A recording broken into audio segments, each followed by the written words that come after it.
they ran out of money. And then they were like basically saying that their retirement plan, since they have no money, is to commit a crime so they can try to figure out how to pay. So because they said they can't keep paying anymore because basically they don't have enough money and they didn't make the right choices when they were younger. Okay, so let's get into people's opinions online talking about prison as a retirement plan. Okay, so this person said, hypothetically speaking, of course, that said, I think prison as a retirement plan might be sound. 3 square meals, climate control, a bed and medical care, a decent library, assuming hardened criminals don't mess with the old guy, and relatively quiet time to read or write. Interesting. I think you could shop prison systems like you would a retirement home and commit the crime in the appropriate manner. Then this person said, help me understand how prison would be worse than a retirement home or sitting in front of a TV. And they're trying to say, yeah, prison doesn't have the costs. And here's Mr. Fox making his appearance like he usually does. You no longer have to pay taxes or have any costs associated with retirement. You can be completely reckless and not save up money to support yourself in old age, and you can enjoy life now. If you are lucky, you can work in the hobby shop all day making license plates. You can be terrible at that and still get food. You don't have to listen to an old lady nag every day. Before you argue that you won't be able to visit your kids, how many old people wait hopelessly for visits that never come? Card games in the yard, puzzles, crafts. You might even be able to paint or play music. I bet you could even find a personal trainer to keep your fitness up. There is always the outside chance you can get away with the crime and extend your reckless spending until you finally get caught. This could be the Gen X answer to the Social Security crash. Oh, I like what they're saying because, they try to say Social Security will be gone for us once we reach a certain age, and I believe them. Because plus, we constantly hear about them talking about they're going to get rid of Social Security. So, might be true. So we got to plan ahead, right, you guys? So maybe I should take up tattoo artists as a hobby to prepare so I can get some extra smokes and a serving of Jell-O. Now, what crime do you commit and at what age? Embezzlement seems a solid choice, but I think you might need a life sentence to make this work. And then it says that it would be messed up to get kicked out of prison. Seriously, not serious. I don't think people get kicked out of prison. I think they get, if they have good behavior, I think they can possibly get out.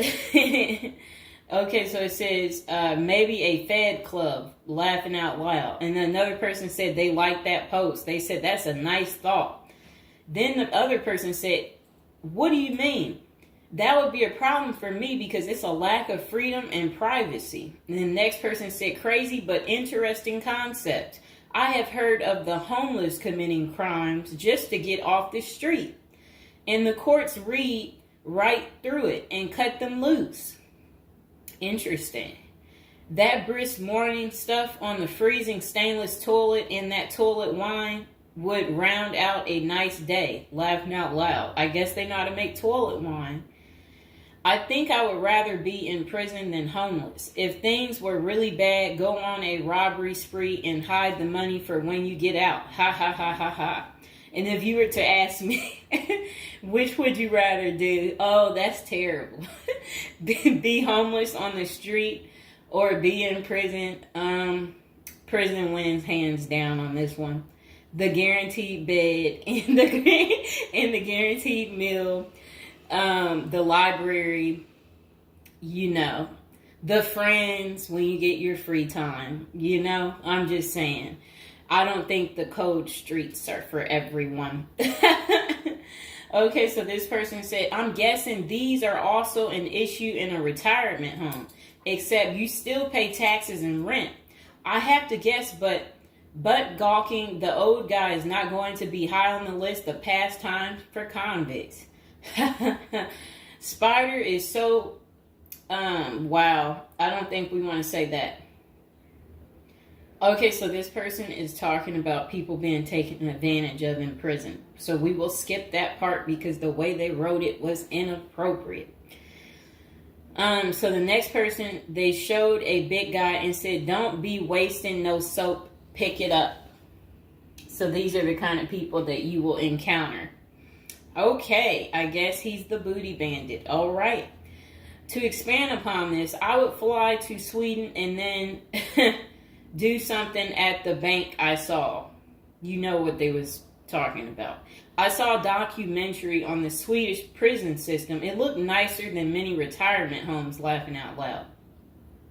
Then this person said, "Is this like a shining moment like Johnny in the Mountains?" Laughing out loud. This person said, "I'd retire to a dirt cheap third world location before intentionally going to prison."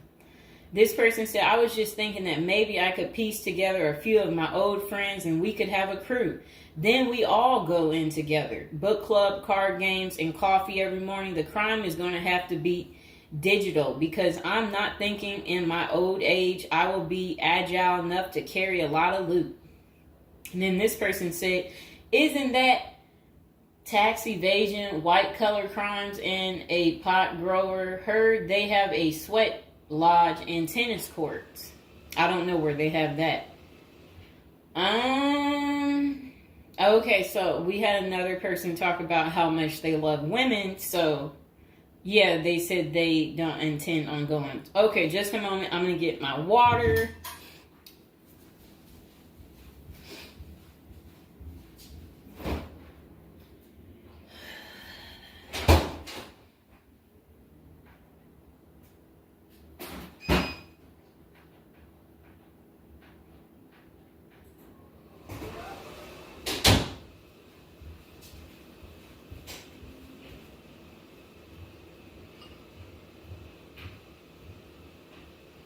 All right, it got a little hot. Okay. Now, this person said, "I'd rather go to a cheap third world island and live life as a local fix-it guy. Putter around, live on the beach, fresh seafood, and a tan booty. Arr, it's a pirate's life for me, mates." Next person said, "I took what looked like a shortcut one morning." And they're talking about something about a prison cop. I don't know what that means, and I'm not going to say it. Okay. This person said a failed bank robbery would be pretty simple federal crime. On the other hand, I think even a basic social security check will go pretty far in the Philippines, Mexico, and Colombia. I think they're right for those countries. This person said, "My broke buddy is doing okay in Thailand." This person said, "I'm thinking about spamming forums with CBD gummy ads. Certainly committing internet crimes would make it a federal case and qualify them for a federal country club prison." And they said they're currently in beta testing phase. I'll let you know how it pans out. That's really sad. This person wrote this in January of this year. That's sad that this is what the people are doing. Well, at least you know what not to do. And then another person said, "Well, it worked out rather well for Otis." They showed a picture of some guy. I don't know who this guy is, but that's who they said it worked out for. And then this person said everybody has that one person that they weigh whether or not their demise would be worth a life sentence. And then this person said, "Well, nowadays all you have to do is agree with Trump, like say over at the Capitol, and post it online." And then this person said, "P.S. I hear San Quentin is nice, happy face." And then they, I guess, posted something about that prison. The person is trying to say that the prison guards at San Quentin are friendly. I doubt that. This person said, you got too much time sometimes. And then this person said, I think if old age and life in retirement got so bad to the point I was considering prison, I would think I would eat a bullet first. Okay. This person says, take out a politician and live like an illegal immigrant. Better than the middle class nowadays. Whatever they mean there. This person said, first off, if you are a Gen X or younger, getting an SS payment, that crap is estimated to crash the year I qualified. We were taught that our senior year of high school back in the 80s, so we can't plan for that. Second, I think the chances for clean drinking water will be better in prison than in a third world country if you choose wisely. I didn't think about that. So stick to the U.S. prisons if you're really thinking about this.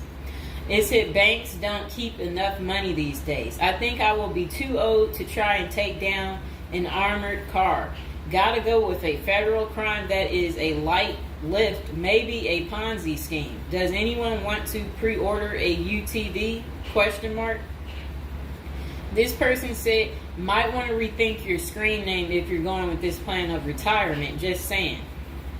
Maybe something like Spider or Smiley, question mark. This person said, this is a nice big Ponzi scheme. Throw in some racketeering and evade federal income taxes. Just be sure. Plus you'll have a blast before you get caught. They did a little emoji with shades on, the cool emoji.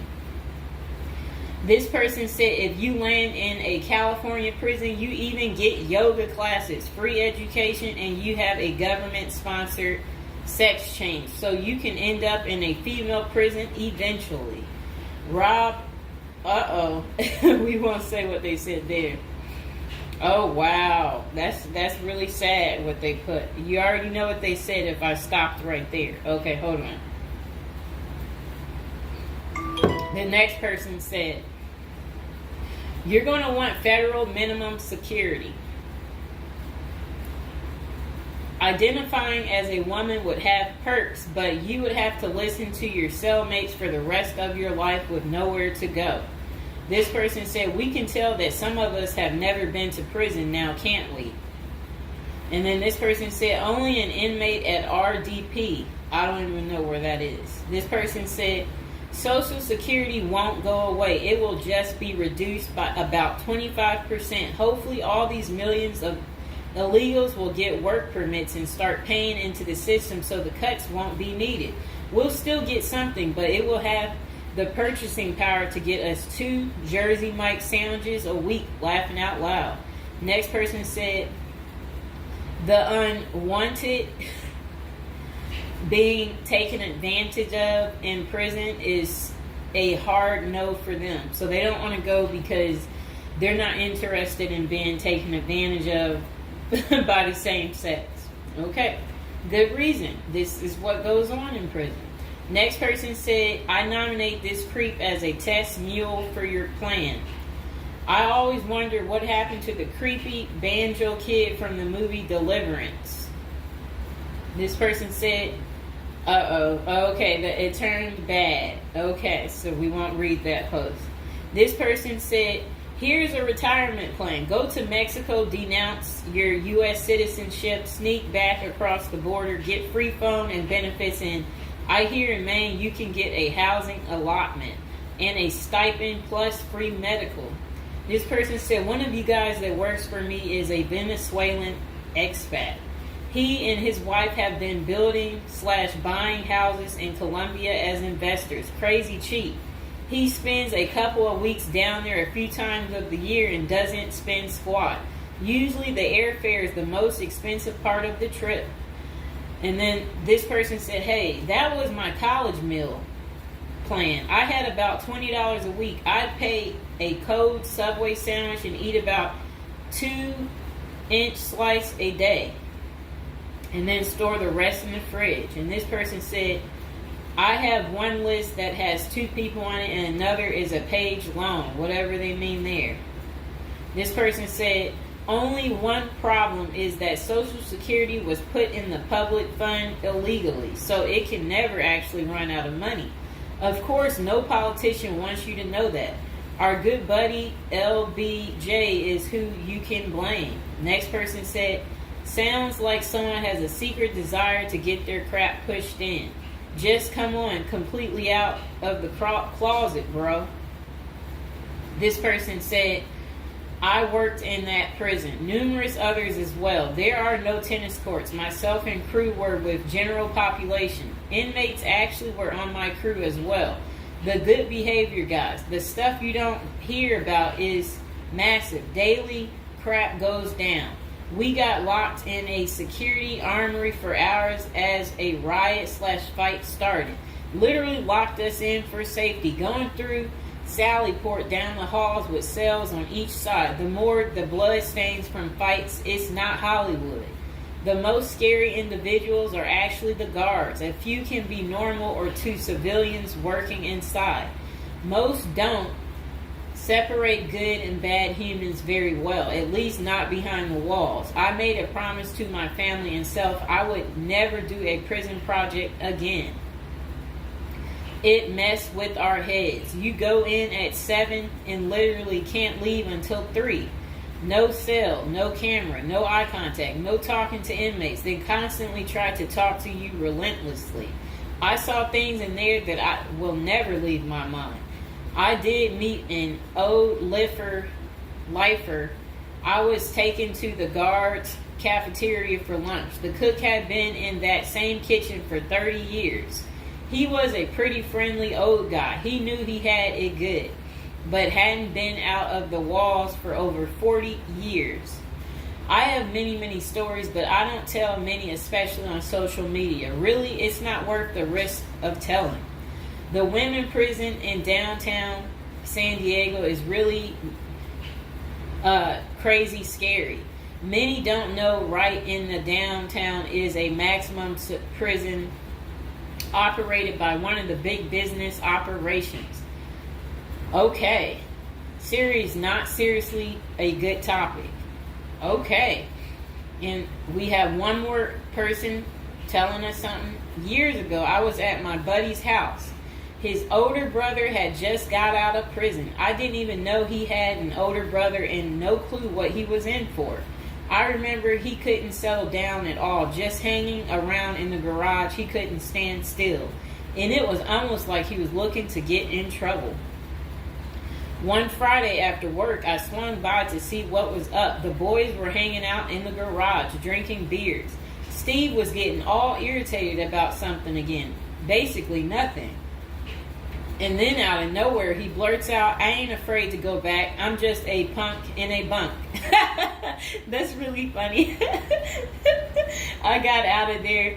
Too much of a scene. Okay. This person said they still think prison's a retirement plan. This person said, yeah, big perks. You'll also get, as Jim Jeffrey says, and yeah, so, all right, so that's the end. I couldn't say what this person said because it was very inappropriate. So that's the end of episode 1 for prison as a retirement plan. And hopefully, you guys think this through. If this is something you're really interested in for real, you will want to continue with the series of, me talking more about prison, so we can get you ready and prepared if that's really what you're into. If any of you out there are watching from prison, we would love for you to like the video, subscribe, comment below, let us know, your prison stories. If you used to be in prison or if you want to go back, we want to know that too. So go ahead, don't be shy, comment below, and I hope you guys enjoyed the video. Welcome to episode 2, back on our prison is a retirement plan for seniors. And today we're going to be talking about people using prison as a retirement plan in Japan, of all places. Okay, let's get to it. So they said Seniors in Japan are having to steal just to cover basic expenses. But it's all part of their plan. You see, the sentence for their crime sends them to a place where they find a sense of community, receive free room and board, and have a caregiver 24/7.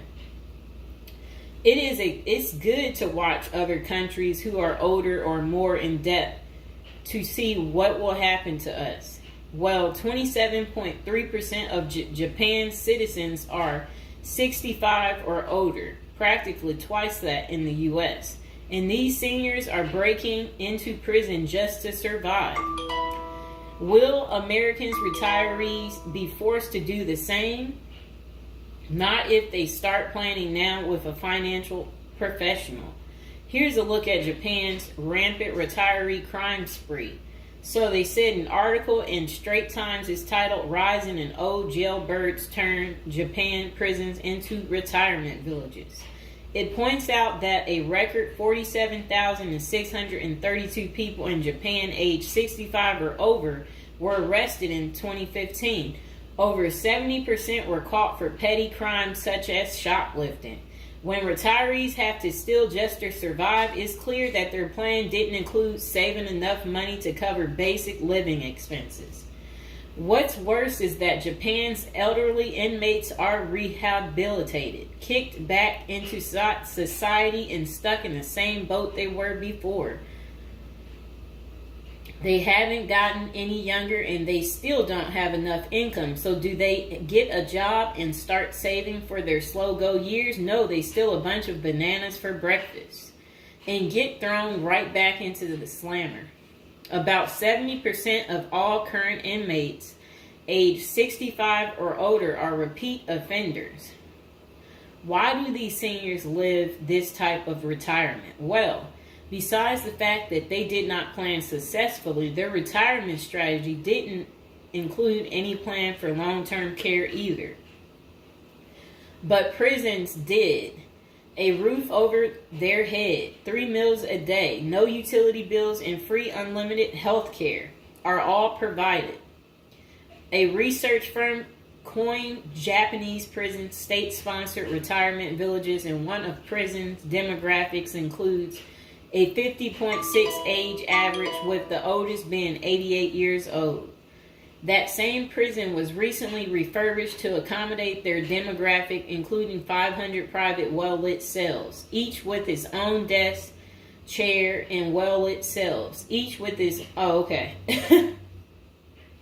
They said also comes with a wooden bed and television set. Steps in the public areas are even upgraded with ramps and handrails. Does that sound like a prison to you, or is it closer to the retirement home where individuals visit the grandparents? By 2025, 1 in 3 citizens of Japan will be age 65 or older, and 1 in 5 will be 75 or older.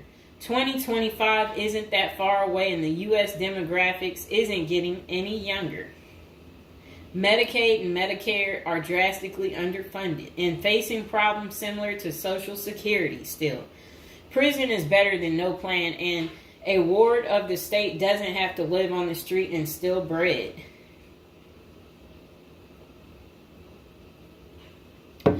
Okay, so that was pretty much the end of that. Do you guys feel sorry for them? Do you agree with it? Is this still your plan, your retirement plan, since you didn't plan? Or is it your backup plan? Is your plan A, plan B, plan C? Well, we will do another video about this coming up.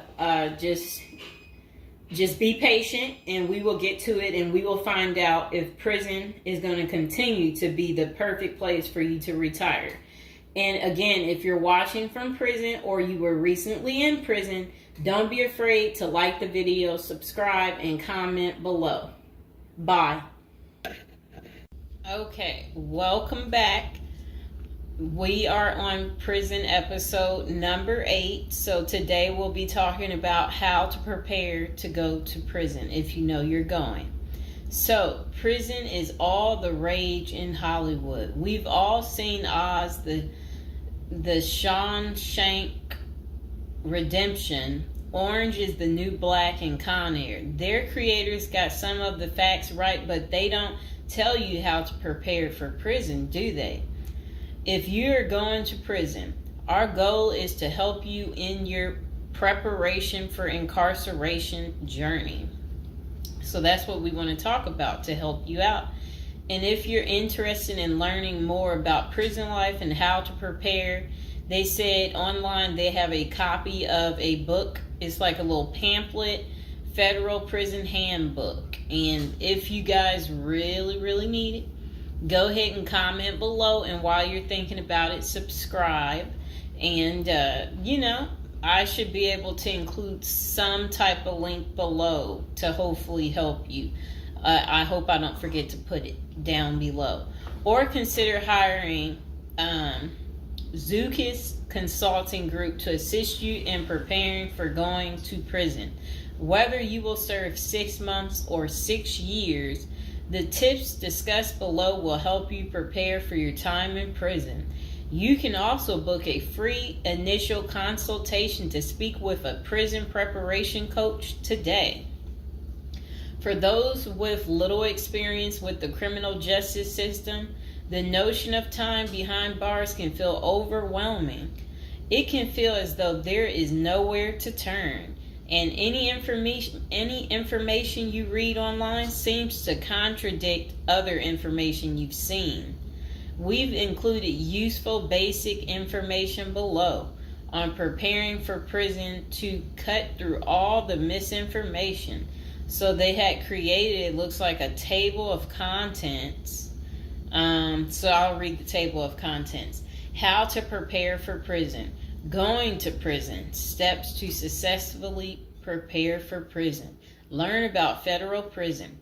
Federal prison facilities. Minimum security prisons, federal prison camps, low security prisons, medium security prisons, high security prisons, United States Penitentiary, USPS, administrative security prison. Research your Pacific prison. Arrival and personal property, money in prison, communication in prison. Get in good physical shape. Get your affairs in order. Preparing your family for incarceration. Appointing a power of attorney. Designating your point of contact. Resolving your medical and dental issues. Creating a list of contact details. Authoritative information about going to prison. Life in federal prison. Stay out of prison politics. Keep yourself busy. Wow. Find purpose. Stay clean. Avoid discussing your charges. Learn the rules. Be polite and respectful. Have a good attitude. Don't struggle with how to prepare for going to prison. We're here to help. If only Diddy had this. Okay, so now let's get into how to prepare for prison. It's essential to prepare in advance if you have been convicted or pleaded guilty to a criminal offense and are waiting for sentencing. According to the United States Sentencing Commission, the average federal prison sentence imposed is approximately 147 months. That's a lot. Less than 20% of offenders serve a prison term below 5 years. This means no matter the nature of your offense, your confinement to federal prison will likely disrupt your normal life for a minimum of a couple of years.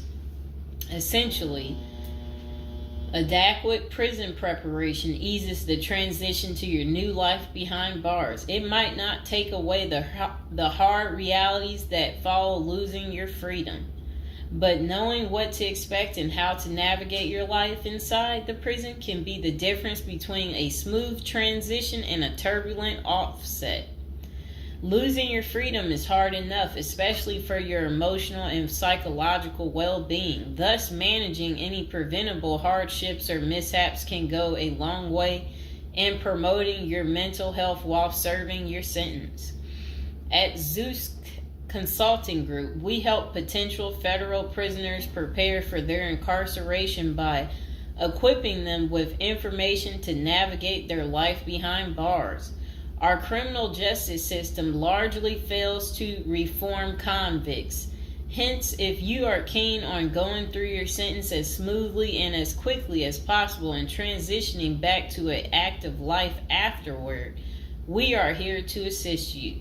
If you get in touch with us immediately after your conviction, our team can offer expert coaching on making a favorable impression at sentencing to secure a more lenient judgment.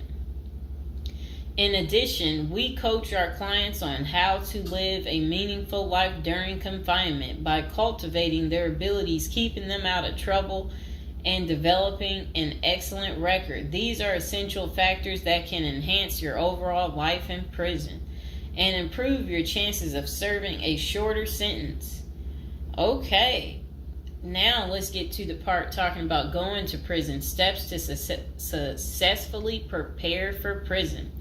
At the Zuski's Consulting Group, they walk through the various steps you need to take adequately to prepare for a smoother transition in your life in prison. Generally, criminal conviction comes with potentially life-changing consequences, and the period before incarceration is the hardest for most people and their families. We understand you may be stressed and anxious about what lies ahead. For this reason, we are committed to providing you with essential coaching that you can implement immediately to get you ready for custody. Let us take a look at some of these preparing for incarceration tips.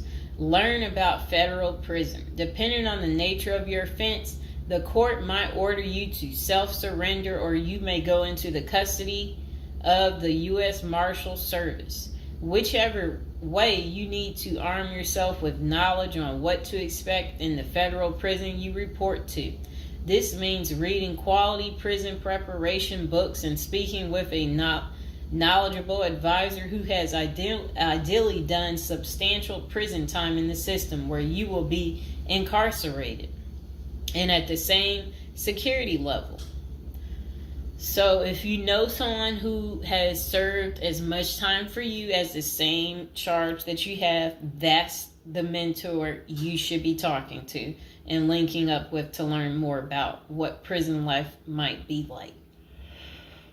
Okay, so it says the Federal Prison Handbook, the definitive guide to surviving the Federal Bureau of Prison, is the best book for this. We tell it like it is and do not offer false promises to scare you into opening up your checkbooks. Take this step seriously. You must build an informational foundation to make good decisions in prison. Federal prison facilities. There are over 100 federal prisons across the nation, and they operate at 5 different security levels: minimum, low, medium, high, and administrative. The security levels are determined by features such as security barriers, presence of external patrols, detection devices, guard towers, type of inmate housing, cell or dormitory, staff to inmate ratio, internal security measures. Below is a rundown of the features of each of the security levels. Okay, so it says minimum security prisons, federal prison camps. Dormitory housing, low staff to inmate ratio, limited or no perimeter fencing, work and program oriented. Prisoners with less than 10 years remaining plus minimum violence history. Okay, so that was for minimum security prisons, which is federal prison camps. Okay, so low security prisons mostly is dormitory or cubicle housing, higher staff to inmate ratio compared to minimum security prisons, double fenced perimeter, strong work and program offerings. Prisoners with less than 20 years is what low security consists of. Medium security prisons, mostly cell type housing, higher staff to inmate ratio compared to low security facilities, strengthen perimeters, wide variety of work programs, greater internal controls, all types of prisoners, but with less than 30 years remaining on their sentencing. So the minimum is for, again, people who didn't commit, the worst of the worst. And then low security, same thing, less than 20 years. Well, they're not the same thing, but And then medium means like you're going to be there a while, but you'll be there less than 30 years. Okay. High security. Oh, okay. Is United States Penitentiary, USPS, single and multiple occupant cell housing. Highest staff to inmate ratio, highly secure perimeters, close control of inmate movement, all types of prisoners, but sex offenders and informants are highly likely to be victimized. Administrative security prisons. Administrative security federal prisons have special missions. For example, pretrial offender detention, treatment of seriously or chronically ill offenders, confinement of escape-prone, violent, or extremely dangerous inmates. So that's administrative security prisons. So, all right. Okay, so administrative facilities include federal medical centers, federal detention centers, the federal transfer centers, and others. Please see our Administrative Security Federal Prisons page for more information about these institutions. Operations and privileges such as leisure time vary widely at each security level. At the Zuskis Consulting Group, we can help you understand the implications of being held in any prison, regardless of the security level. But generally, through the Federal Bureau of Prisons, BOP, ultimately decides where to confine you. Your attorney may request your designation to a facility that best fits your needs. Okay, just a moment.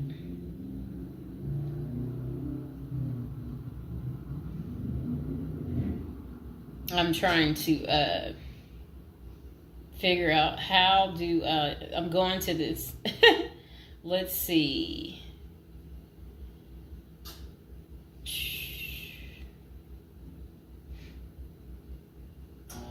Know why I keep getting these numbers calling. Okay, back to where we were. Research your Pacific prison. If you are ordered to surrender, go to our federal prison profile section and locate the Pacific profile of your upcoming prison. Once there, you can read about the particular prison and life therein. You can also download the prison's admission and orientation handbook and commissary forms. These will provide an overview of opportunities available at the prison and protocols for education, recreation, housing, health, psychology services, and more. This is a valuable Prison Pacific information that can be very helpful in your journey in preparing for incarceration. Okay, so arrival and personal property. Whichever prison facility you are designated to, prison staff from medical case management and psychology services interview and screen you upon arrival. Later, you join the admission and orientation program for formal orientation into the facility's procedures, programs, policies, and services. Moreover, BOP restricts the personal property you can take when entering the prison or retain during your stay. Criminal defendants who self-surrender to their institution may keep the following items: plain wedding band, plain earrings for females, legal documents, orthopedic or medical devices, approved religious items, prescription glasses. While you surrender in your civilian clothes, you will be given an option to throw the clothing away, donate it, or mail it home. The prison issues you clothing, bedding, and hygiene items upon arrival. In addition, you may purchase items such as shoes, recreational clothing, food items, personal care items, and others from the prison's commissary. Sounds like the military. Once you are in custody, there are specific guidelines regulating possession of any of these items. We at the Zuski Consulting Group can help you get ready for custody by explaining these processes and privileges. Money in prison. You can have money in federal prison, but the funds remain in your inmate trust fund account. These funds may be used for commissary purchases, telephone, email, and other authorized activities. Appoint someone you trust to act as a business or financial manager. Your spouse or attorney or close friend, you may want to give this person power of attorney and arrange for the bank to allow them to make withdrawals from your account. Arrange to have them send money monthly or quarterly if you can afford it. Ask for between $400 and $700 a month. This will allow you to spend $360 at the commissary each month. Use a maximum of 300 minutes of phone calls each month. Purchase MP3 player songs and use the BOP's inmate email system. This investment will make your prison time go by faster. It's worth the expenses if you and your family can afford it. So again, ask your family to send you about $400 to $700 a month, because the commissary, they allow you to spend $360 a month, and then they're just saying that use a maximum of 300 minutes, of phone calls each month, and then you should be able to use the inmate email system too. In addition, your family and friends can send you money through MoneyGram, Western Union, United States Postal Service. Please see our page on sending money to federal inmates to learn more. Note that your account number must be affixed to all such transactions. Funds sent through MoneyGram and Western Union are processed every day of the week, including holidays. Communication in prison. Communication with family and friends is essential during your time in prison. In addition to fostering your emotional well-being, maintaining ties increases the possibility of successful re-entry into the community. The Bureau of Prisons provides the following communication avenues for prisoners and their families and friends. Inmates and receiving parties have the option to pay for phone calls. The scaled-down email service allows federal inmates to email with approved contacts, but the inmate must pay for any time spent drafting or reading emails. Inmates may send and receive mail through the U.S. Postal Service. Prisoners may receive subscriptions directly from the publisher without prior approval, newspapers, magazines, and journals. Okay. Get in good physical shape. Exercise has immense health benefits, both physical and mental. It is normal to get depressed as you contemplate preparing for incarceration. However, exercise can help keep stress levels down and allow you to focus on what matters most, creating a positive transition to better your experience in prison. You will have plenty of time in prison to develop good fitness. However, starting now is beneficial as you equally need your energy levels at peak as you rush against time to get your affairs in order. Moreover, if you end up confined, especially in a higher security facility, looking physically fit may play to your advantage, though you should purpose to stay out of all conflicts at all costs. There probably isn't any pressuring need to learn how to fight if you are housed at a camp, minimum security, or low security federal prisons. But if you're headed to a higher security level, you may want to hire a personal trainer to become as fit as possible, even if that just means looking tough. So if you're at a higher security level, you might encounter more threats. That's what they want you to know. While we don't advocate employing violence, conflict avoidance is almost always the best answer in prison. It's not the worst idea to consider taking self-defense classes to learn how to protect yourself. This is essential piece of how to prepare for prison. Violence in prison is genuine concern, and people do get hurt. A fight is never a good idea, but you need to prepare in the event of everything going wrong and escalating into conflict. Get your affairs in order. Going to prison is the last thought on anyone's mind. Even when your case goes to trial, you always hope there's a chance of fighting the allegations and winning the case or earning a lenient sentence. That does not involve imprisonment.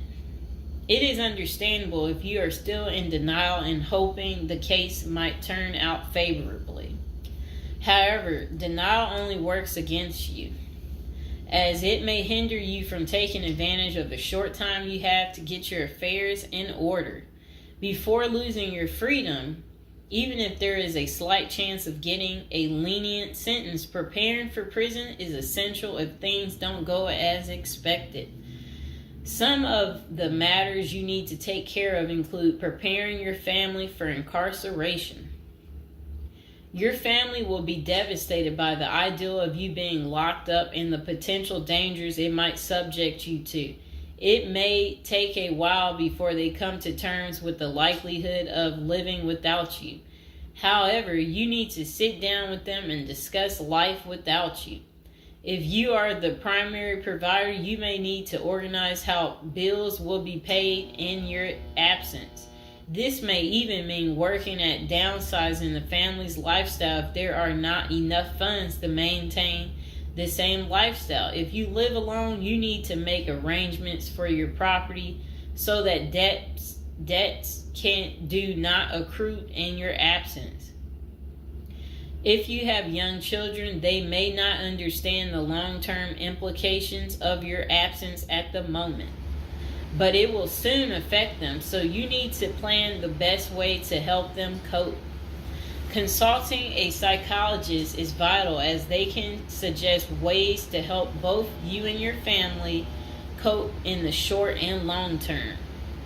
Lastly, it would be best to inform your family that they can reach you either through email or written correspondence. They should also expect you to call them regularly or through video visits whenever possible. While preparing for incarceration is critical, maintaining family contact while you are away is equally as important. Okay, next is about appointing a power of attorney. Generally, a power of attorney grants another person the ability to control your affairs in your absence. This could be your spouse, parent, child, sibling, or trusted friend. If you appoint someone other than your spouse, you could grant the power to two people who should consult each other before making any decisions about your affairs. This may eliminate conflict and guarantee extra safeguards against misuse of the powers. As you do this, ensure you draft a financial plan on how the finances should be utilized while you are in prison. You may also want to create a rough budget of your financial needs in prison and coordinate how the money will be channeled to your commissary account. Designating your point of contact. Before surrendering to prison, ensure you identify a primary point of contact. This could be a family member or a close friend. We can work with this primary point of contact as questions or issues arise.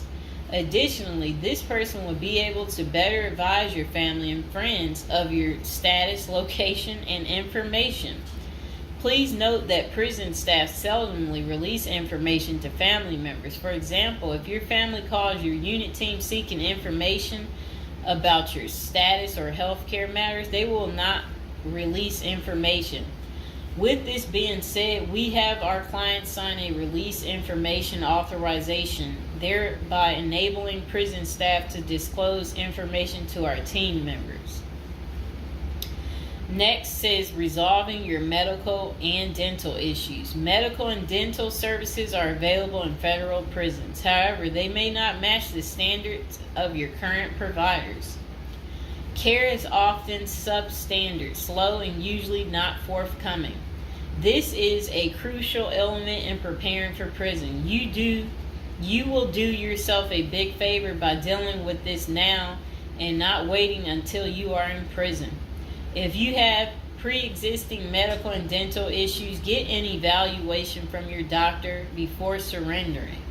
Likewise, it can be a very good idea to update your glass prescriptions and resolve any dental matters before surrendering.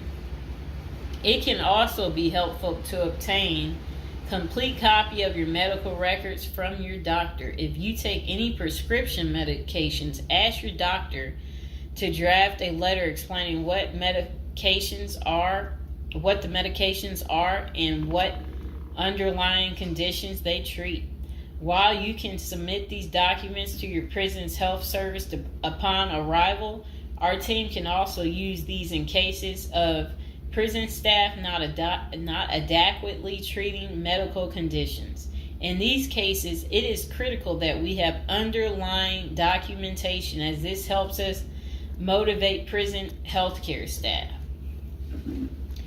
Creating a list of contact information. Before going to prison, prepare a list with contact numbers, mailing addresses, email addresses for all the people you may need to contact during your confinement. This way, you will not get stranded whenever you want to contact a particular person. Additionally, try to fit this contact list on one double-sided page. Many receiving and discharge officers will allow self-surrendering inmates to retain this page. If not, we also recommend our clients provide us with a copy of their contact list. We overnight this contact list to our clients on the day of their arrival. Authoritative information about going to prison. In the past, people used to go to prison utterly oblivious of what lays ahead and would endure untold hardships before they adjusted to their new life. This is not the case today. There are dozens of books, guides, and other programs that help defendants prepare for their life behind bars. While we cannot attest to other firms, books, or products, our team regularly assists clients preparing for prison. Here are a few of our book offerings: Prison Education Guide, Federal Prison Handbook, Directory of Federal Prisons. While waiting for your sentencing or self-surrender date, ensure you gather as much information as possible to enlighten yourself. Most prison preparation resources are written or produced by ex-convicts who have served long sentences in federal prisons, or experts who have worked closely with the inmates and are familiar with the criminal justice system.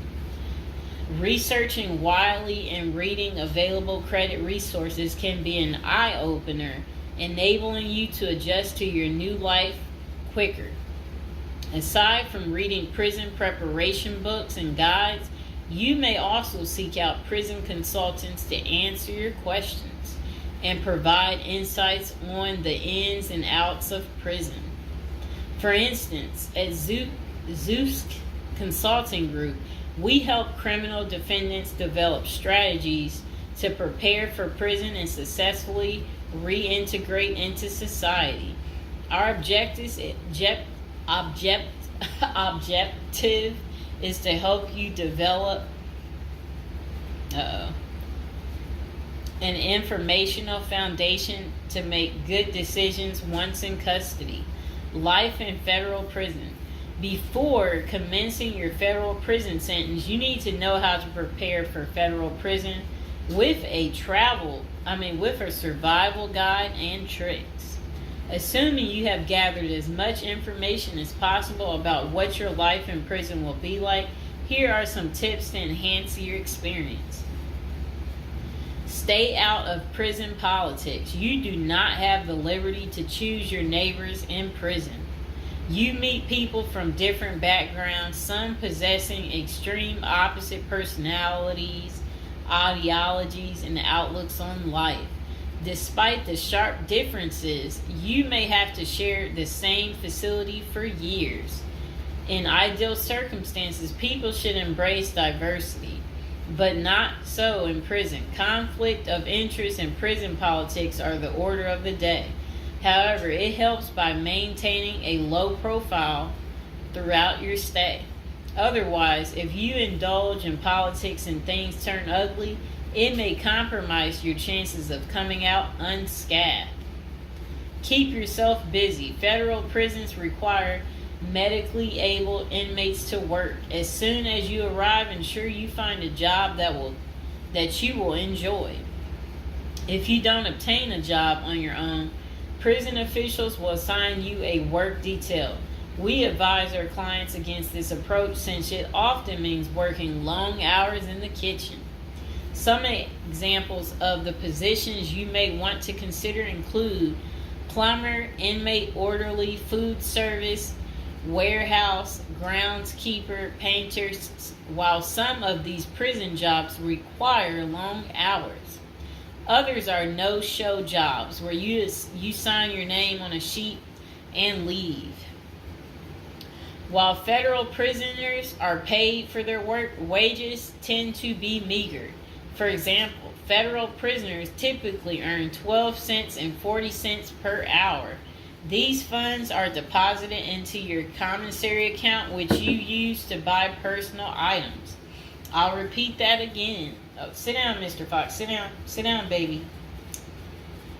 Prisoners typically earn 12 cents and 14 cents per hour. Okay. Okay, that's crazy. So when in prison, find purpose. A period of incarceration equals a lot of available time on your hands, which can be positive or negative. It's your choice.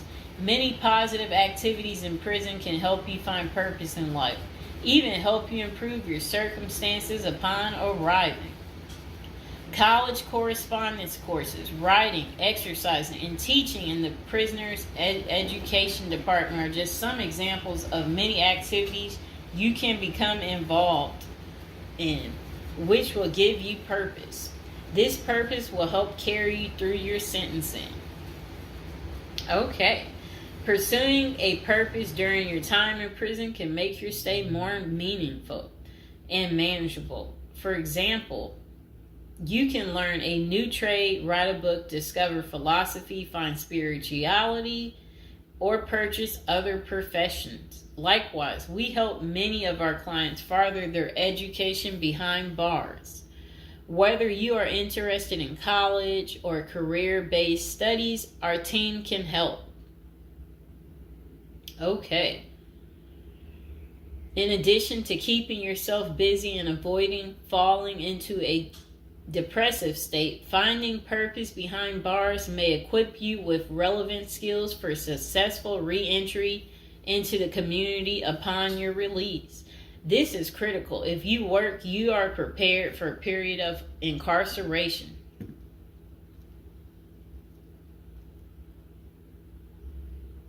So, yes, that's very critical. Thinking through potential activities is a critical step in figuring out how to prepare yourself for jail. How you find purpose is up to you. One of our clients, a doctor before his incarceration, spent his time helping those who need physical therapy. Find something that works for you. It is a good idea to put a plan in place so you can focus on the day of release from the time you enter. Avoid discussing your charges. When first entering prison, many inmates receive the prison 411.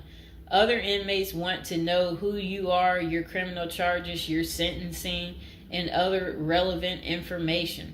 Whether someone tries to bully this information out of you or a friend in prison asks, do not fall into the temptation to disclose your case details. Many things can go wrong if you do so. For instance, a fellow prisoner could make a deal to serve less time in exchange for the information, especially if the details are incriminating. Also, the nature of your crime might cause you to be victimized, especially for sexual related charges. Please contact us at the Zeus Consulting Group if you are concerned about these types of disclosures. We help clients charged with all manner of criminal offenses develop a strategy for addressing these sensitive matters. This is especially important for clients charged with sexual offenses or who have testified against others for a sentence reduction. Stay clean. However tempting the ideal of using drugs in prison may be, you should steer clear of them. This is a key area for in-prison conflict among fellow inmates. Likewise, inmates caught drinking alcohol or using drugs are often severely sanctioned. While this can be an appealing avoidance avenue, especially when struggling with depression, this is not the answer. Our team can help you develop better coping mechanisms. No matter how deep you descend, keep in mind that drugs are not the solution. If anything, they are likely to aggravate your mental condition. Always remember there are far better coping methods such as remaining physically active, finding purpose, keeping in touch with family and friends, if possible, and seeking professional counseling. Moreover, no matter how smart you are in concealing drugs, it is only a matter of time before the guards catch you. And when that happens, it may spoil your efforts of maintaining a clean record and dash any hopes you may have for an early release. Getting addicted also raises the chances of being indebted in other prisoners, bringing you into deep trouble and potentially making your life in prison intolerable. Learn the rules. Ignorance is no defense for prison rules, for prison rule violations. Even if you did not know they existed, breaking rules in prison can get you into serious trouble. Educate yourself as much as you can about the prison system, and particularly your upcoming prison facility. If possible, obtain a copy of the official rule book and read it thoroughly. And note, the team at the Zeus Consulting Group regularly defends clients in prison disciplinary hearings. Our team can research the underlying incident, draft a statement for you to issue to the disciplinary and manage all internal appeals challenging a conviction. Then it says, be polite and respectful.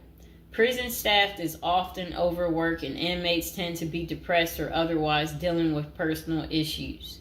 Since serving time in prison is often unpleasant, practicing active conflict resolution techniques is important. Tempers are likely to flare quickly, and you do not want to step on anyone's toes. As a general rule, being polite and respectful is the best way to survive in prison, while reducing headaches and other interpersonal conflicts. Even when a staff member is unreasonably demanding, avoid engaging in actions that might make them feel challenged. Being polite and respectful can go a long way to making your time more manageable.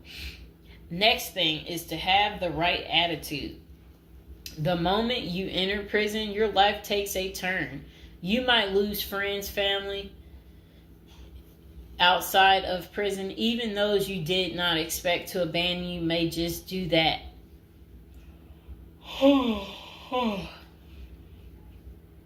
You are pretty much on your own inside prison. Other inmates may try to take advantage of you. Going to the guards for help is often a bad idea, and that can have serious repercussions. With such a gloomy situation, you need to polish up your attitude and prepare for incarceration. Having the right attitude can help you surmount the prison reality and build something positive out of the situation. The team at Zeus Consulting Group can help you prepare for the experience to come and plan for the unexpected. Prison time doesn't mean a death sentence, quite opposite. It says if you lost your license because of a criminal conviction, they can help you launch a new career. Okay. So they're just saying basically there's no reason you can't leave prison without a degree or a better prospect for the future. Don't struggle with how to prepare for prison. It says that use the Zeus Consulting Group and let them help you. Okay, because they're basically saying prison is never easy. They said they know what awaits you in prison and the tactics you can employ to have a smoother life behind bars. Going to jail or prison is never easy, but with directed effort, you can lead a productive life during this experience and after. Okay, so that is pretty much how you prepare if you are going to prison. If you've watched this far, type in the comments below this far, and I hope you enjoyed the video. Please like, share, and subscribe. Alright, welcome to episode 6 of how to cast a love spell. Spell casting is a powerful way of focusing on an intention to manifest a goal. In this case, the goal is love or infatuation. You decide. If you believe in love and the power of sending out a strong positive intention to get what you want, read on to learn how to cast a spell that just may bring you the love you're looking for. Okay. So establish a spell. Create a simple love spell. This is a basic spell that requires no exotic ingredients or astrological charts. This spell is meant to attract more friends and enhance your sexual attraction. If you're looking for more than friends, if you have a particular individual in mind, plan to focus on him or her during this ritual as a way to draw that person to you to strengthen the bond that already exists between the two of you. Thoroughly clean your bathroom. We're not talking about a psychic cleansing here. Do a true cleaning with cleanser and antibacterial products. Cover your mirrors with white or pink towels or sheets. Then draw a bath and add a handful of sea salts and other salts to the water while saying, negativity is washed away. I am renewed as of today. Many heads will turn my way. The ones I choose will wish to stay. If you don't have a bathtub, tie the bath salt up in a washcloth while saying the above words and use it in the shower. Okay, light 3 white votive candles or place 3 votive candles in the bathtub. Relax and focus on your body. As you anticipate entering the water, think and feel how sensual it is and how beautiful you are. Focus on what you like about yourself. If you're casting this spell for a certain person, begin focusing on him or her now. Turn off the lights and turn on your favorite music if possible. Choose music that's in line with your desired end result. If you're looking for wild romance or hot love, pick something that makes you feel reckless and sexy. If you desire a soulmate and someone who makes you feel safe, choose music that makes you feel peaceful and calm. For general attraction, you may want a happy, mellow song. Enter the bath and relax.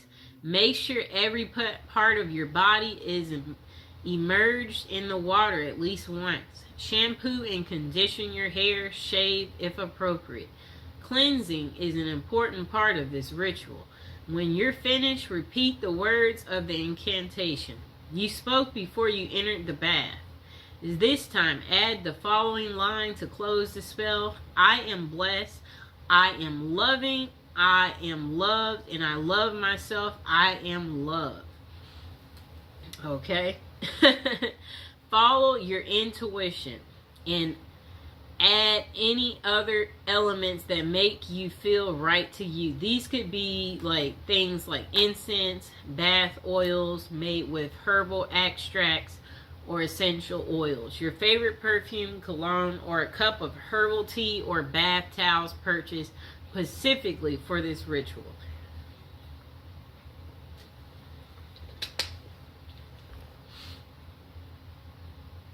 Okay, number 2, cast a lost love spell. If you had a love but lost it through personal difficulties or certain circumstances or outside interference, you can use this spell to try to reunite with your lost love. So, purchase 6 candles. You'll need 1 candle in each of the following colors: red, green, yellow, blue. You also need 2 pink. Place the candles at the appropriate points. Place the red candle in the southern corner of the space, green in the northern, yellow in the eastern, blue in the western. Light all 6 candles. Hold the 2 pink candles in your hand and face the red candle. Then chant the following until you feel satisfied. Beautiful goddess, powerful God, hear my prayer. Lords of fire, burn my desire times 3 if it is meant to be. Bring so and so back to me. Okay? Whoever that may be. Okay.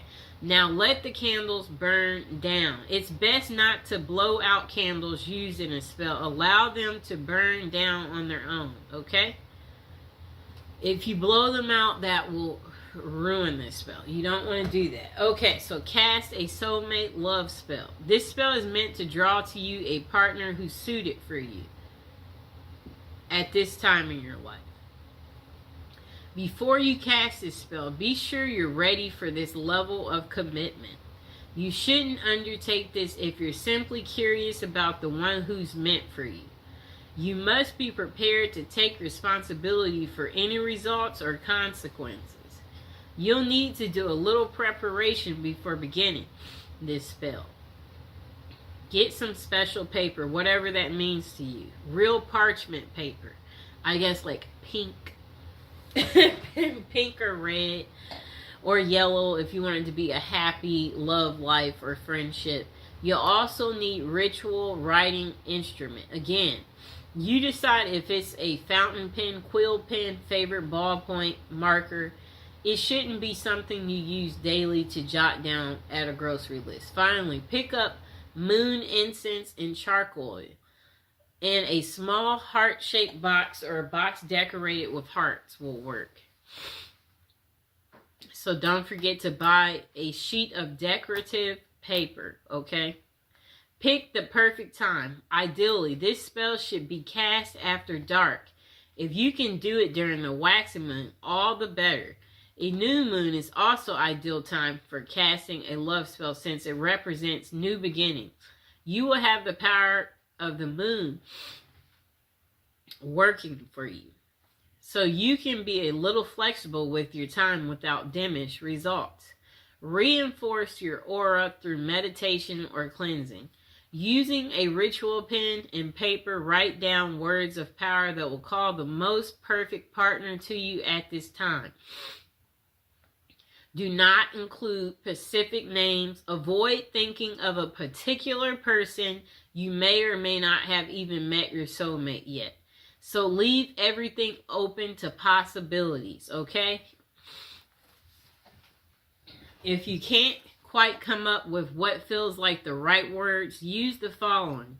If there be a perfect match, this work tonight will surely catch the perfect one who's meant to be, shall find his or her way home to me.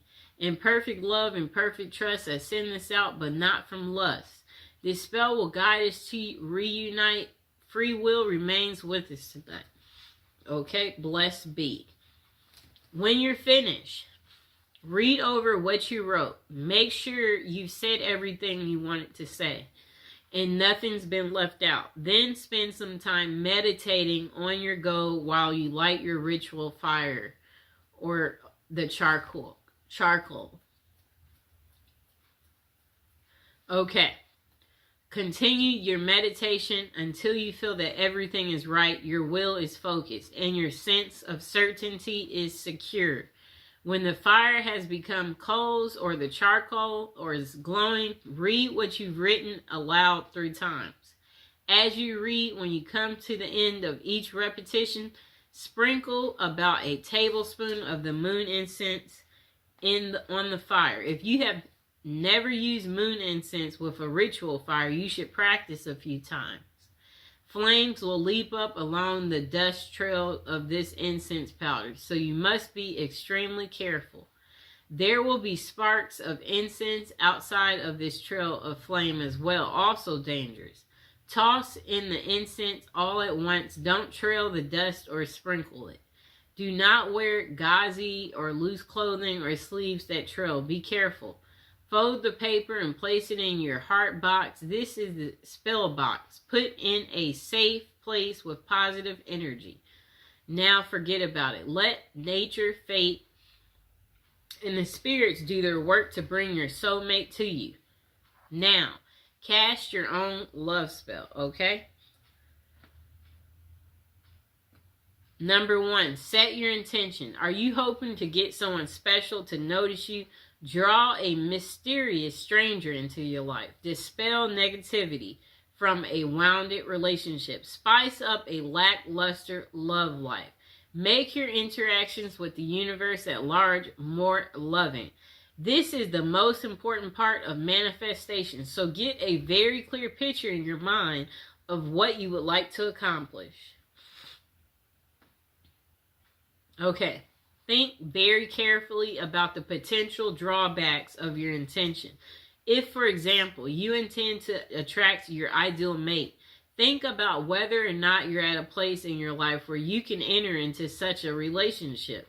If you like to work your magic on someone you don't know that well, brace yourself for the possibility that they won't be as interested or attractive in real life as they seem from afar. Remember the rule of 3. According to Wickham Reed, all good that a person does to another returns threefold in this life. Harm is also returned threefold.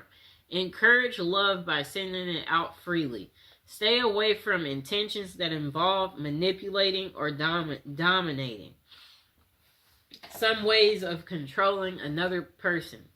Spells that are meant to harm or control someone else is considered black magic. And those kinds of intentions may leave you open to receiving the same in return. For example, instead of manifesting a nurturing, mutually supportive, and satisfying relationship, you could draw yourself someone who's wildly possessive and extremely jealous. Okay?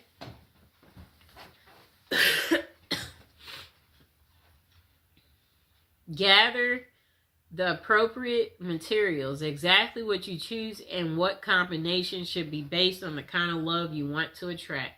So start by emphasizing colors. Red, for example, is the color most associated with passion and lust. Pink is also a heart color, but is considered to be more nurturing, while white speaks of innocence, and that would be appropriate for a platonic relationship.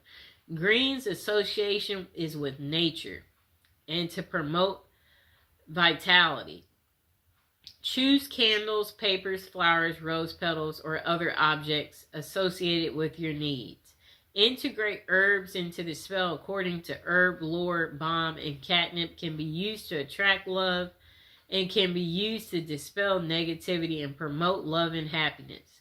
Lavender is perhaps the best herb for attracting men. If your intention is more sexual in nature, try using vervain, which was used by the Druids to promote love, lust, and sexual fulfillment, or caraway, which promotes lust and fidelity, or cinnamon and fennel to promote vigor and libido. Use symbolic items. Do a little reading about the symbolism attached to common items. You're likely to find multiple interpretations for the same object. So go with your gut and choose what's meaningful for you. Use a mirror for healthy self-image, a piece of silk for sensuality, flowers for romance, lingerie for libido, or anything else you might have a special significance for you. Okay.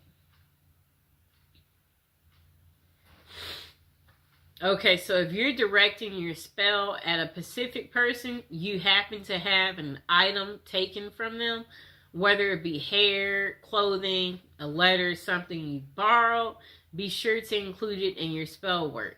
And also be aware of adding items with negative associations like knives, needles, ropes, or other aggressive objects. They might put an undesirable spin on your ritual. Number 3, don't forget to cleanse your body. Take a ritual bath using flowers, herbs, essential oils. Infuse the water with jasmine, rose, or any of the herbs. And possible bathe by candlelight. When you're done, dress in clean clothes. If you've chosen a new outfit for your ritual, put that on. Okay, so next, choose your place. Cast your spell somewhere you won't be disturbed. It would be wonderful if you could choose a romantic location such as a beach or forest. However, your number one priority should be privacy and the ability to concentrate. So that means staying indoors in a clean, cozy room. That's fine. Cast a circle. Spread sea salt with or without rosemary added in a circle around the space where you want to work for protection.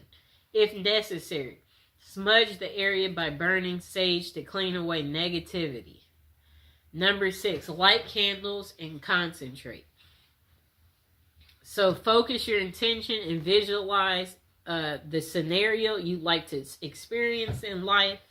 Make it as real as possible by imagining it with all your senses. If you feel comfortable doing so, chant your intention aloud. Otherwise, repeat it in your head. Write it down on paper, burn it, allow it to go out into the universe. Make a symbolic offering. Suitable offerings include flowers, an apple, wine, or anything else that has personal significance. Do not disturb your candles or blow them out prematurely. Allow them to burn down completely, then gather the wax and either place it in a satchel beneath your pillow or bury it in the garden to let it grow, preferably somewhere the dog won't dig it up. Make a rhythm spell if desired. This can make your ritual more potent. You may even want to include the name of a remnant god or goddess in the spell. If that fits with your personal philosophy, don't stress about being a poet. Rhyming is nice if you can pull it off, but what's important is the sincerity and good intention of words. Number 7, repeat for effect. The more you concentrate your intention, the more powerful a signal you will receive. Perform this ritual every day, week, full moon, whatever other length of time feels appropriate, and be grateful for the advice of your success. Next thing is be open to possibility. The results of your manifestation might be different or even better than what you imagined for yourself. Don't become so focused on one narrow vision of love that you let a glorious opportunity pass you by. If you want to manifest something, focus on a goal. You can write it and give it a title. Use clear, concise, and positive wording. Write the date you want it by. Use present tense because it will happen depending on your mind, time, and frame. Okay, so when doing a spell, know that candles aren't exactly necessary. You know, you can use candles, but they're not necessary. Most spells wear off after a certain time, and this is because love spells disrupt the natural flow of energy and bend it to your will. At a certain point, The energy flow will restore itself and the love spell will have worn off. Okay.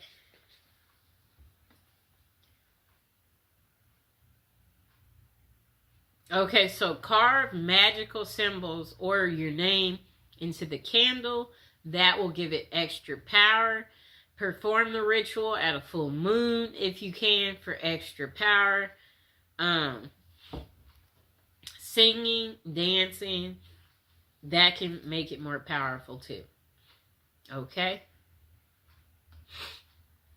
And that was how to cast a love spell.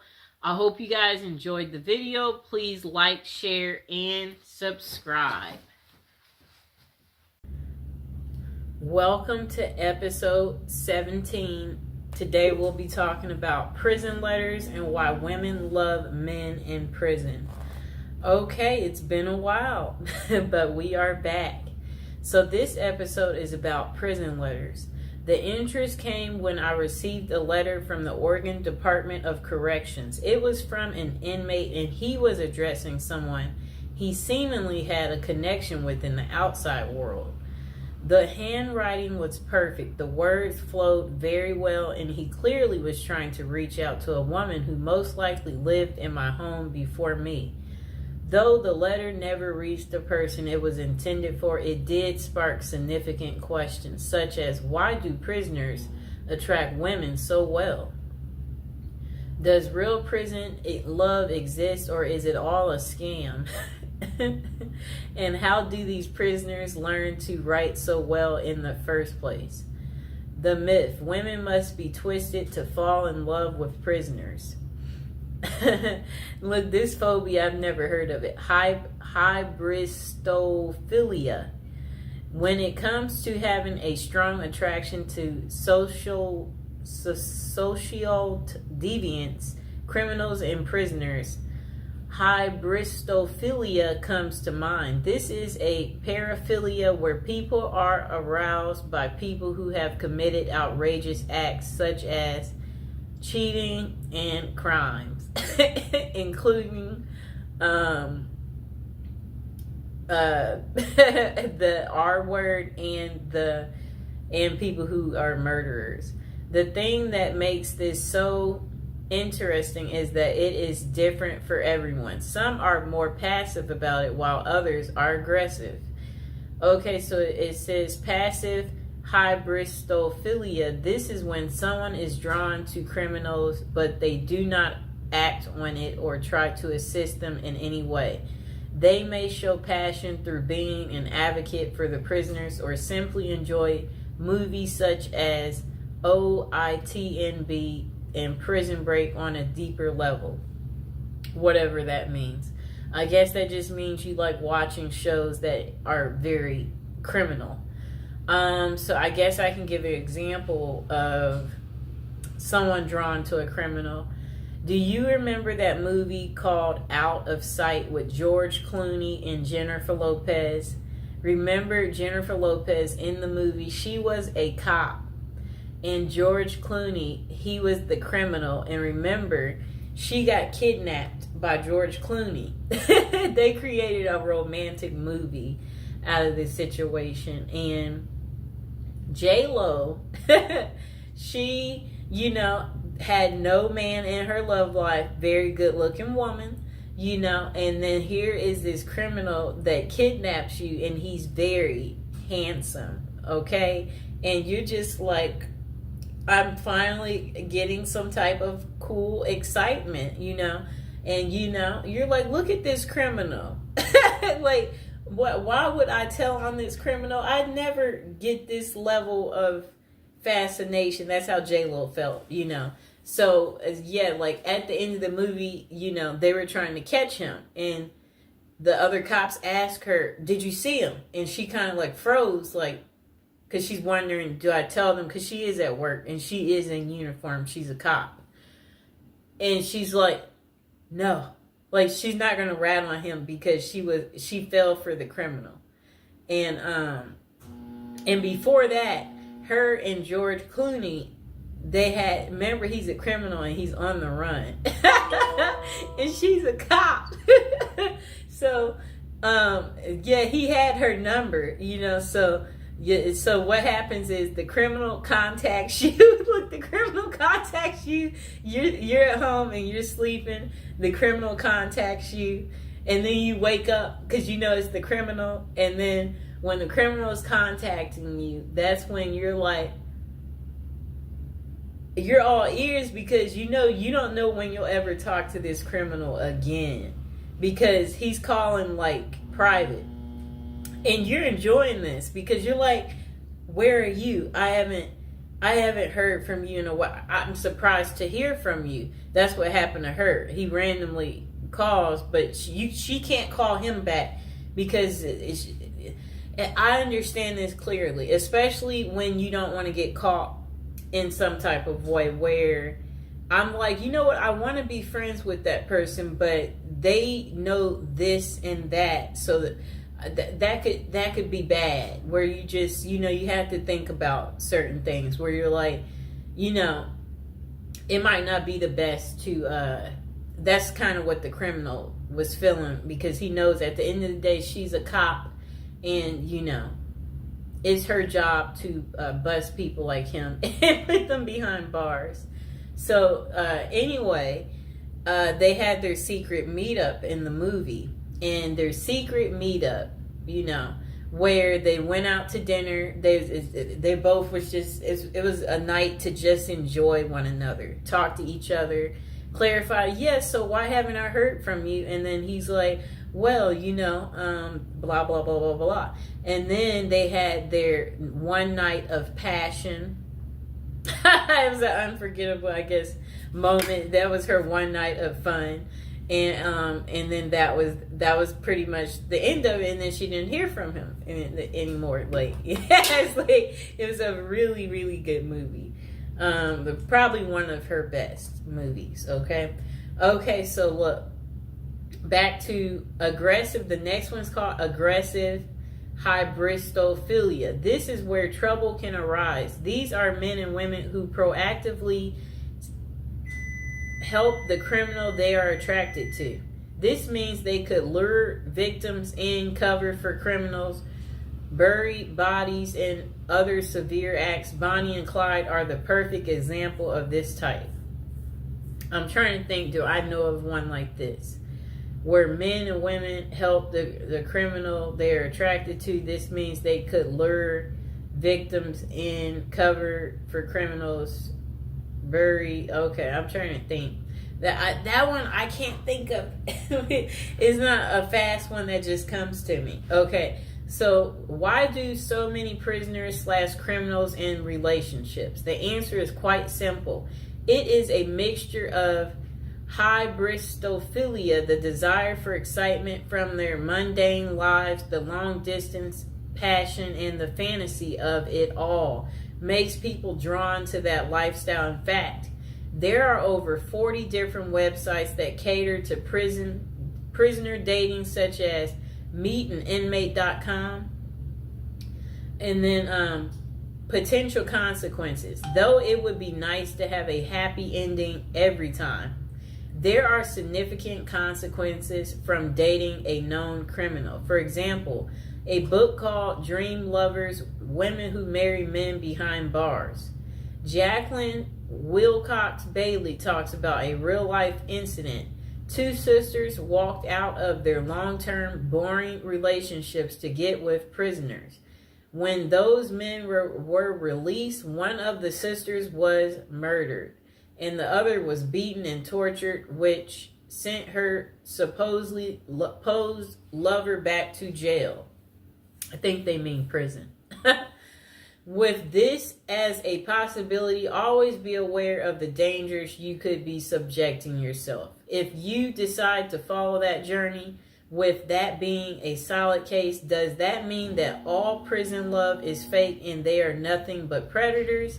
Then they said myth. There is no such thing as true love in prisoners.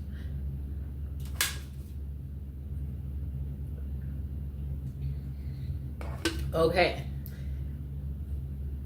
so they said, There are some genuine and sincere relationships, but there are also tons of scams as well. How do you know the difference? If you are reading a letter from someone behind bars and they ask for money in any way, it is likely a scam. Do not fall for it. They could either be reaching out to women and men for financial gain, attention with the media, or to gain supporters, just like Ted Bundy, Richard Ramirez, and Scott Peterson did. I know what all of them look like. That's how infamous they are.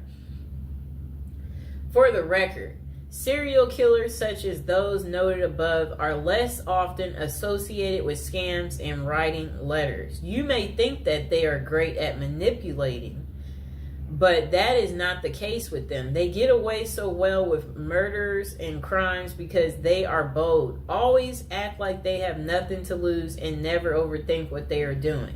With an IQ of below average, more love letters come from non-serial killers who are much smarter and think things through better. Okay, overall, use your best judgment. These people will not always con you. They may be truly into letter writing for human connection. That's kind of funny because like they crave the connection, so they're writing the letter because, you know, there are many people in jail who do not have family or friends to reach out to. So they turn to pen paling to feel involved, valued, heard, and feel like they matter. Though it may not always be about love, it can still be about companionship and support, and worth volunteering to help people such as them feel cared about. Bonus: how to craft a prison letter. One thing I noted the most about the letter I have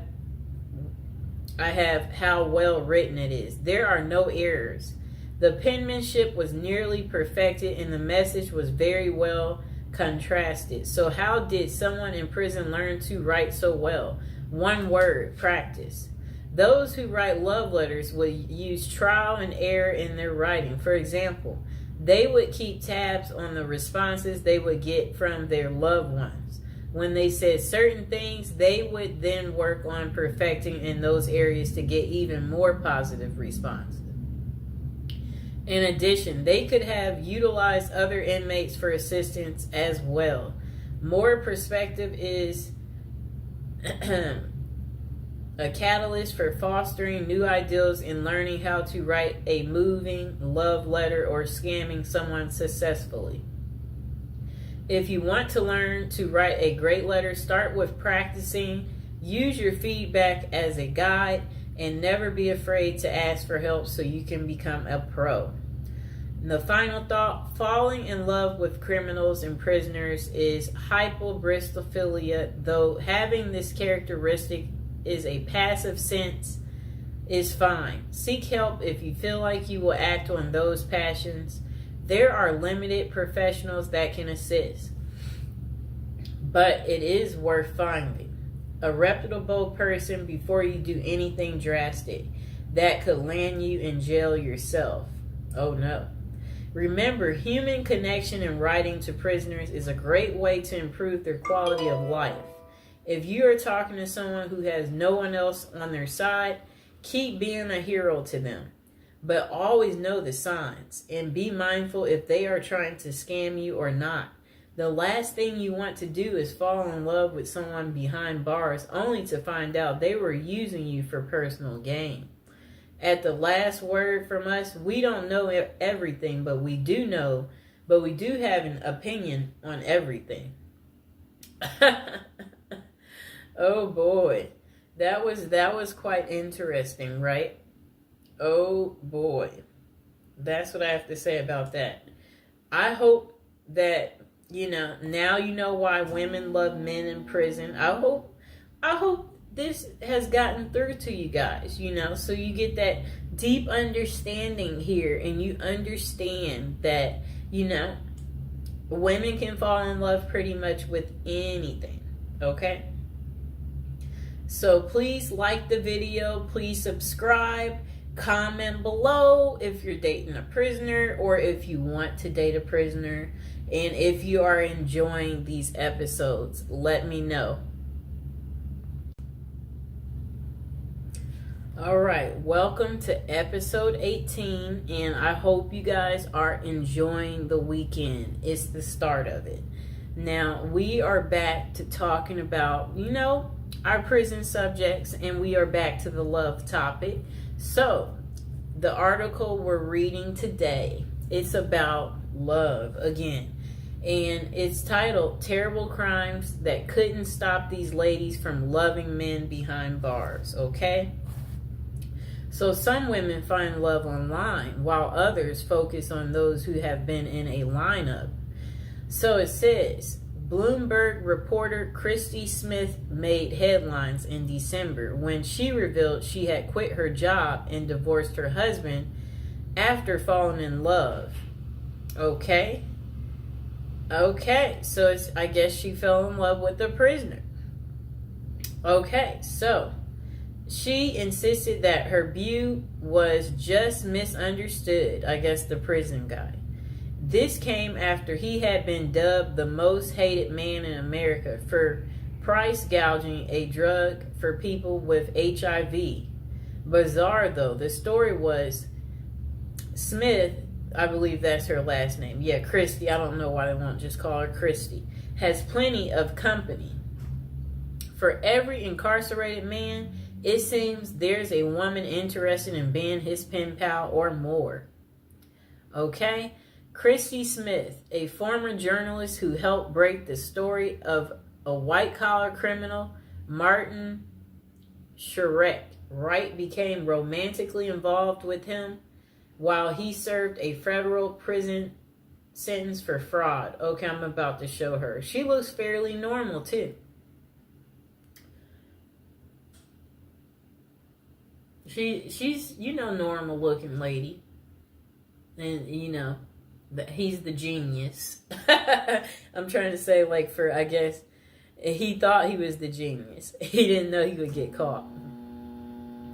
It's a trend explored in the book Love Lockdown, Dating, XXX, and Marriage in America's Prisons. Okay.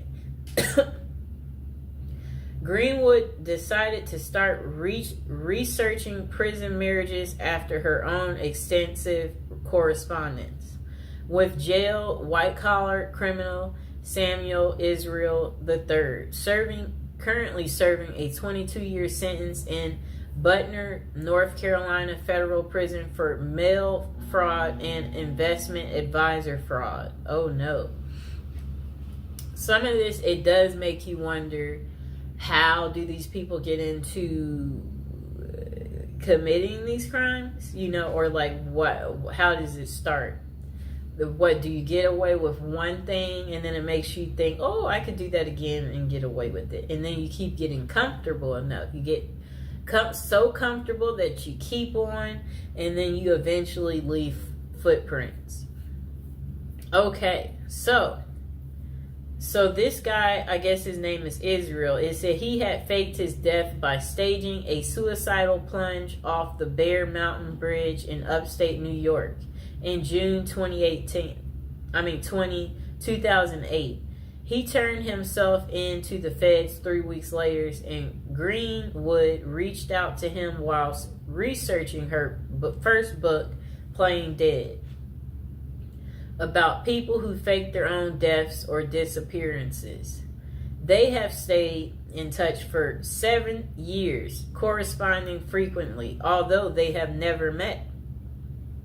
Quite interesting, right, people? I think we know people like this, where you're online friends, and for whatever reason, y'all stay in touch. I don't know what that's about, why people want to do that. Because it's I don't want to do it, so I don't know why people want to do it. Okay.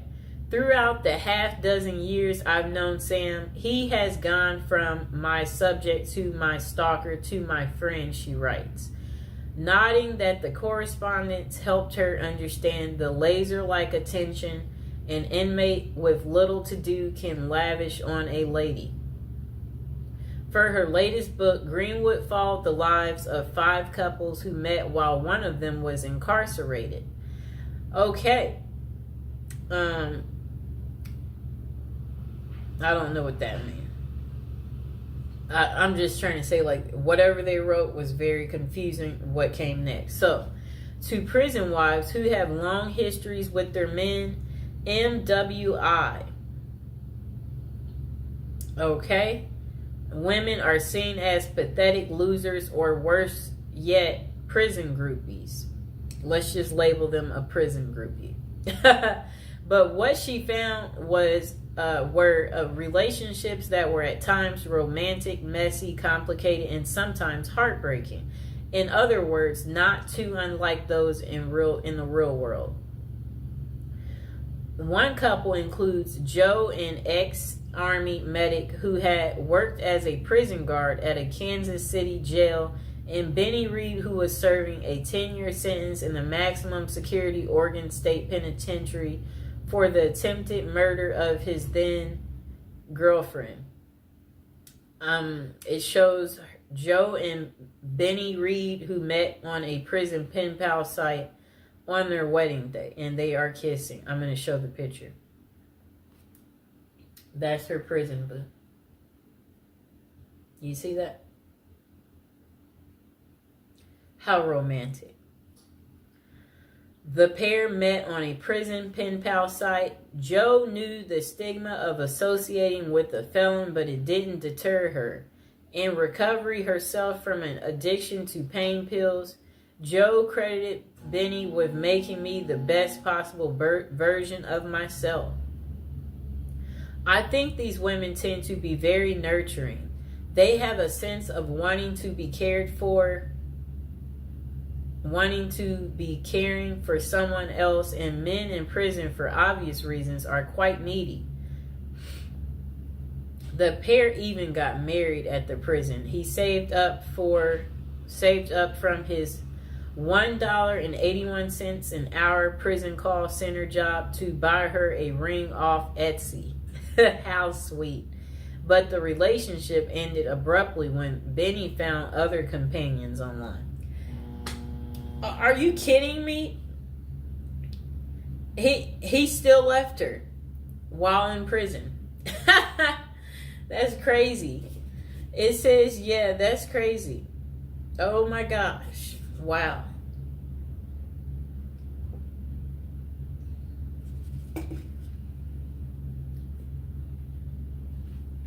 I'll reread that part for you. The pair had even got engaged at the prison. He saved up from his $1.81 an hour prison call center job to buy her a ring off Etsy. But the relationship, it ended abruptly when Benny found other companions online. Wow. Even in prison, they cheat and they're greedy. Just why do women fall for imprisoned men? According to Dr. Fred Berlin, director of the Johns Hopkins XXX and Gender Clinic, there tends to be this trait of intense mothering in prison wives, writes Greenwood. I think these women tend to be very nurturing. They have a sense of wanting to be caring for someone else, and men in prison, for obvious reasons, are quite needy. But not every prison wife goes into a pen pal relationship looking for love. Sheila Rule, a longtime foreign correspondent for New York Times, met Joe Robinson while doing volunteer work for a prison ministry. She was corresponding with more than a dozen inmates when a compelling letter came from Robinson, an East New York native serving 25 years for murder.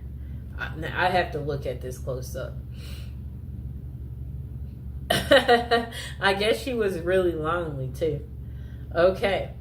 I'm looking at them. Oh, how are they in bed together? They must she must like spent that one weekend day with him. This is funny. He has on regular clothes. Let me show the picture. Yep. She met him during her volunteer. Okay, so look. That lady I showed you, Sheila, a longtime foreign correspondent for New York Times, met Joe Robinson, the guy that you saw there, while doing volunteer work for a prison ministry. She was corresponding with more than a dozen inmates when a compelling letter came from Robinson, an East New York native serving 25 years for murder. As a pen pal, he was looking for a young lady, and Rule, who had been married twice, was in her 50s, 20 years his senior. She let him down and flat out told him that she couldn't be his companion but could be his friend. For a year, the two exchanged letters that were deeply vulnerable but very flirtatious. In 2003, he convinced her to visit him in person, where the relationship switched from friendship to romance. And they wed in 2005. That's 2 years later, after he convinced her to visit him. They've now been married 15 years, 12 of which Robinson was in prison. She says the marriage is happy and familiar, like an old shoe. That's so funny. Like, it's like a shoe. Still, Rue initially told few people about the relationship. When she decided to tell a friend she thought was progressive, the friend asked how she could be with someone charged with murder.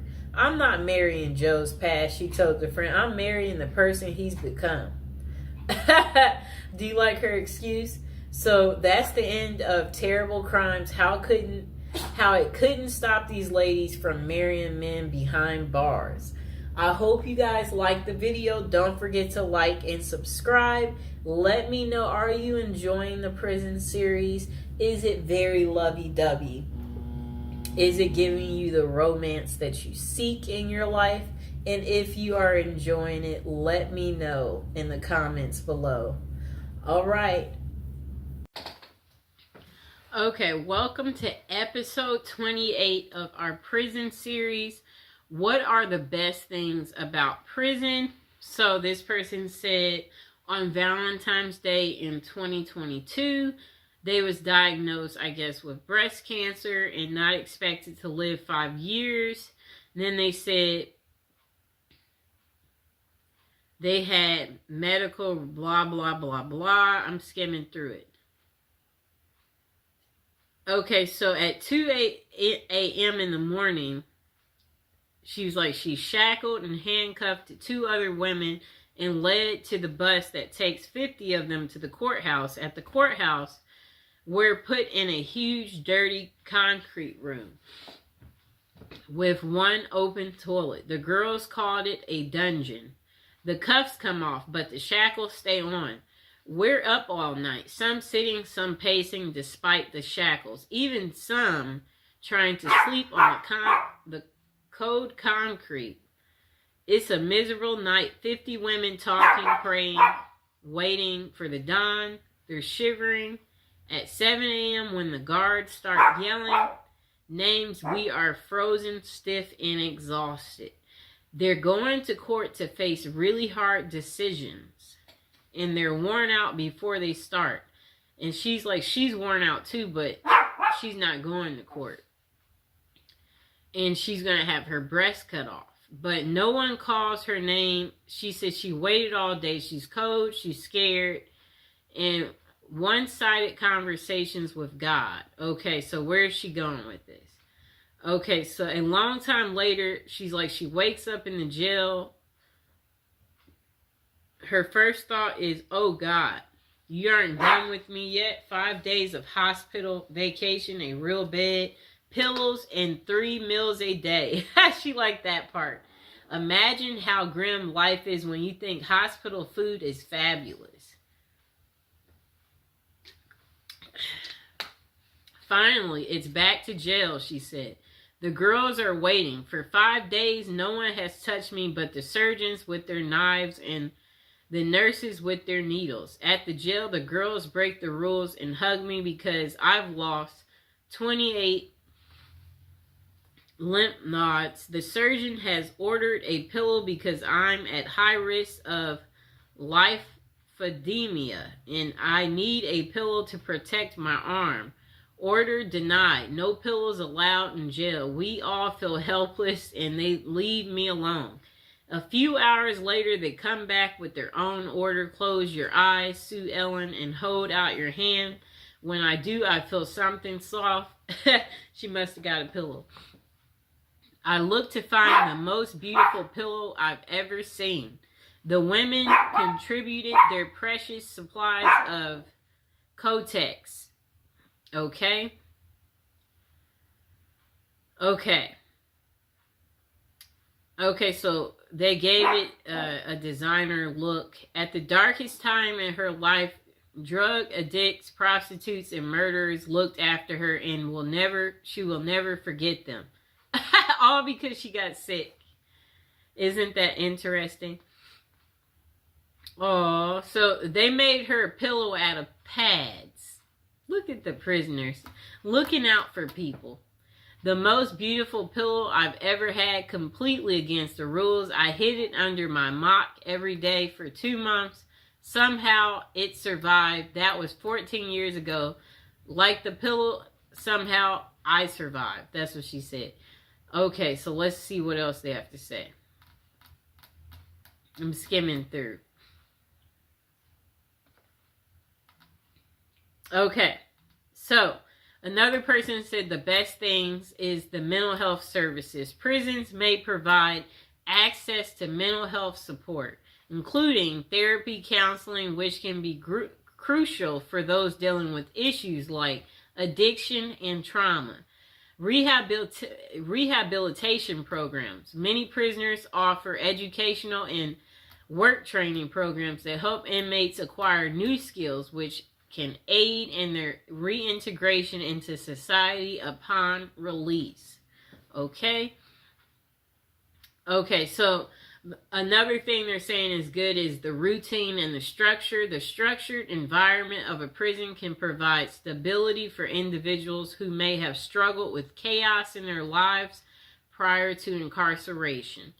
A time for reflection. Incarceration can offer individuals the opportunity to reflect on their past actions and make plans for a more positive future. The next thing good about it is access to health care. In some cases, prisons provide better access to health care services than inmates might have had on the outside, addressing physical and mental health issues. The next good thing about prison is opportunity for change. For some, prison serves as a turning point, motivating them to change their lifestyle to make better choices. The next good thing is support networks. Some inmates find support among fellow inmates or through programs that foster community and connection, which can be beneficial for personal growth. Okay, so while these aspects can be positive, it's important to recognize that overall prison experience can still be challenging and traumatic for many individuals. The effectiveness of these benefits depend on Pacific prison system and resources available within. Okay, so the next person said they're not so sure what the best thing about prison is, but they certainly know the worst. The worst part about prison is the time spent in jail beforehand. And for all of you yuppies, there is a difference between jail and prison. Jail is run by the county and it's where you await the outcome of your case. Prison is run by the state and it's where you serve the remainder of your sentence. Now let me repeat that, people. For all of you yuppies, there is a difference between jail and prison. Jail is run by the county and that's where you await the outcome of your case. Prison is run by the state and it's where you serve the remainder of your sentence. Jail is where your buddy Dave spent that month after failing to pay alimony, where your cop friend Paul had to wait for 60 days after beating his wife. You remember Paul, don't you? He's the one who used his connections to get that expensive lawyer and got off because the detectives failed to photograph her bruises. I found myself in jail on an aggravated DUI and intention to distribute charge stemming from being caught with over an ounce of DEA Schedule 1 narcotics. And for all of you doodly do rights, there are 5 classes of scheduled drugs.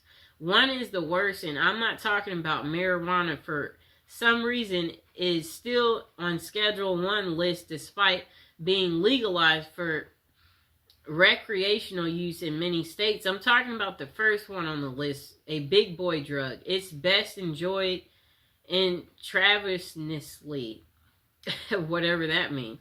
So anyways, I was picking up a 2-week personal supply of products because I just cashed a few checks I got for Christmas, and I thought I could make 2 weeks worth of drugs last 2 weeks. One of the very few mistakes I've made in life. Well, anyways, of course, I had to sample the product before returning home.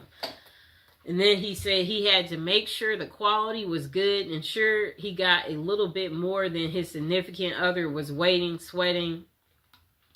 And then let's see what else he said. Quality was up to par. Thank you, homie. Hook up in the Mexican mafia, so I started to drive back. His vision began to fade as a bright light overtook his vision. However, it was not a meteor or comet, but rather the onset of oxygen deprivation. Okay? Time escapes him for the next few hours or seconds. A millennium passes each time I close his eyes. He says he sees a loved ones, the future, and memories. Okay, so let's get to the point, person. Okay. I don't really get what he's saying there, so let's see what else we find. Okay, so I guess he gets woken up by the cops asking him where are the drugs. And the cops said they know he has drugs in the car. And he responded, huh? Before he nodded off again. Okay.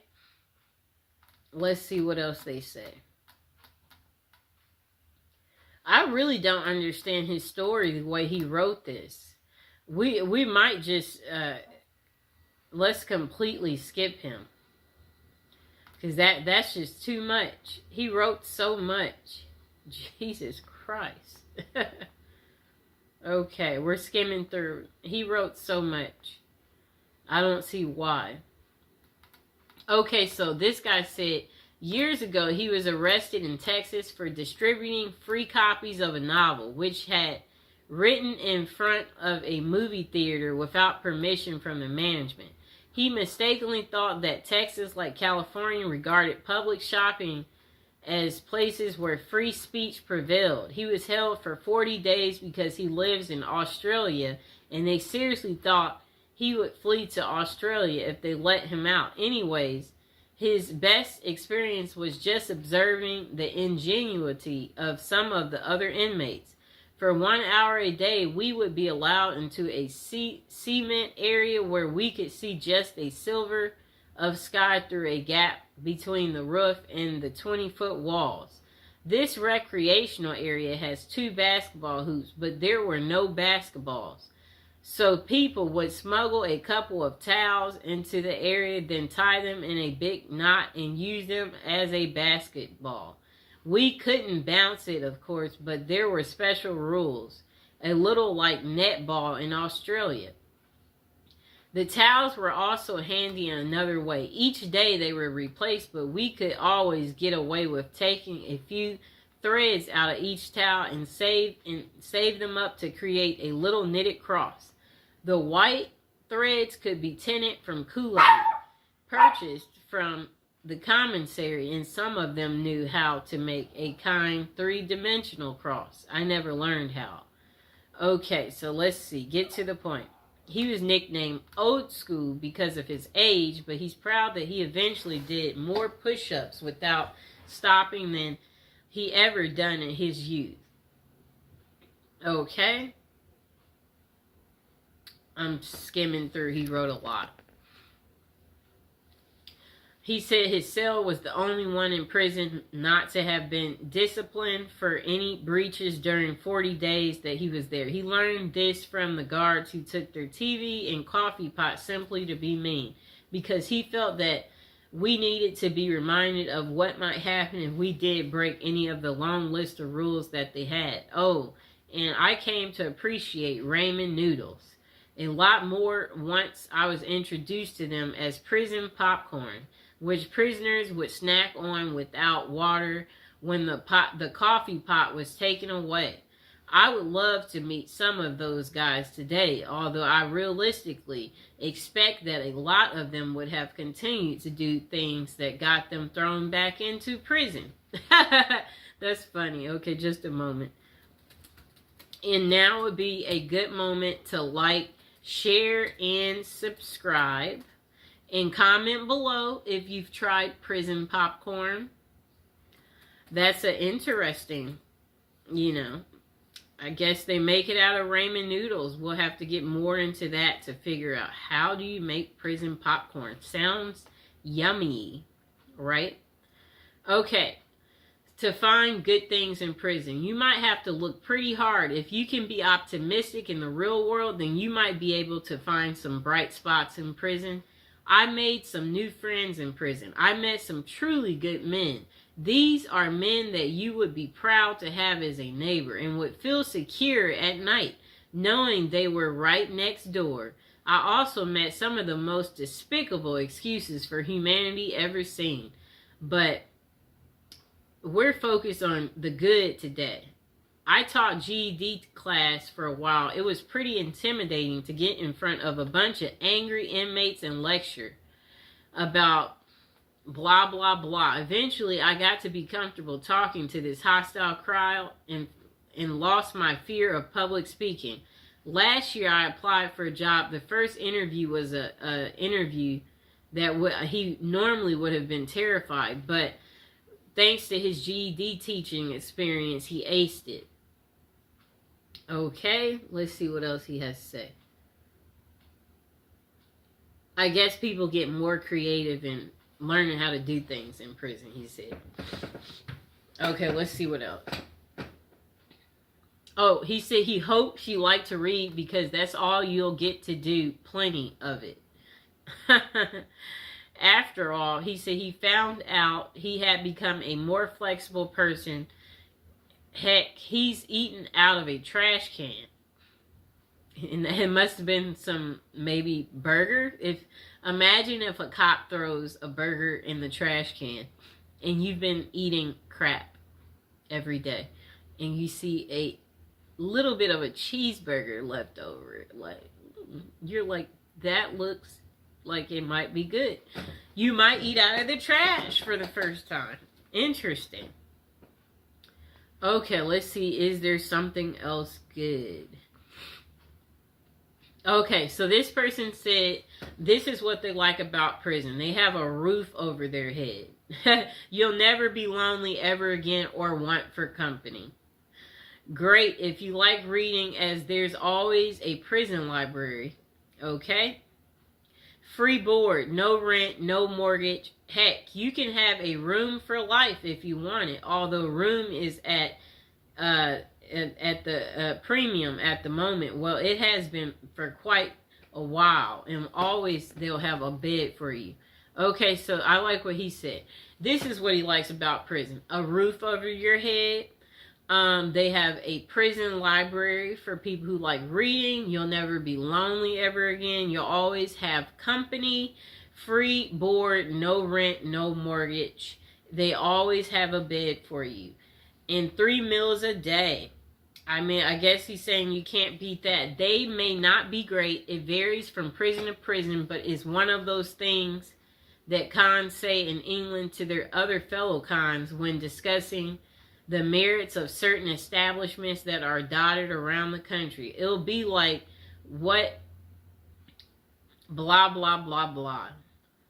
You're never going to starve, and if you ain't feeling the food that day, cool, make tuna. And I've made some of the best curry I've had in prison.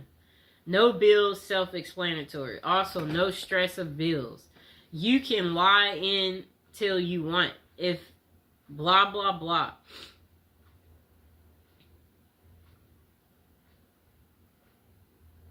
Okay, if he comes back that afternoon, you can tell him then why you haven't gone.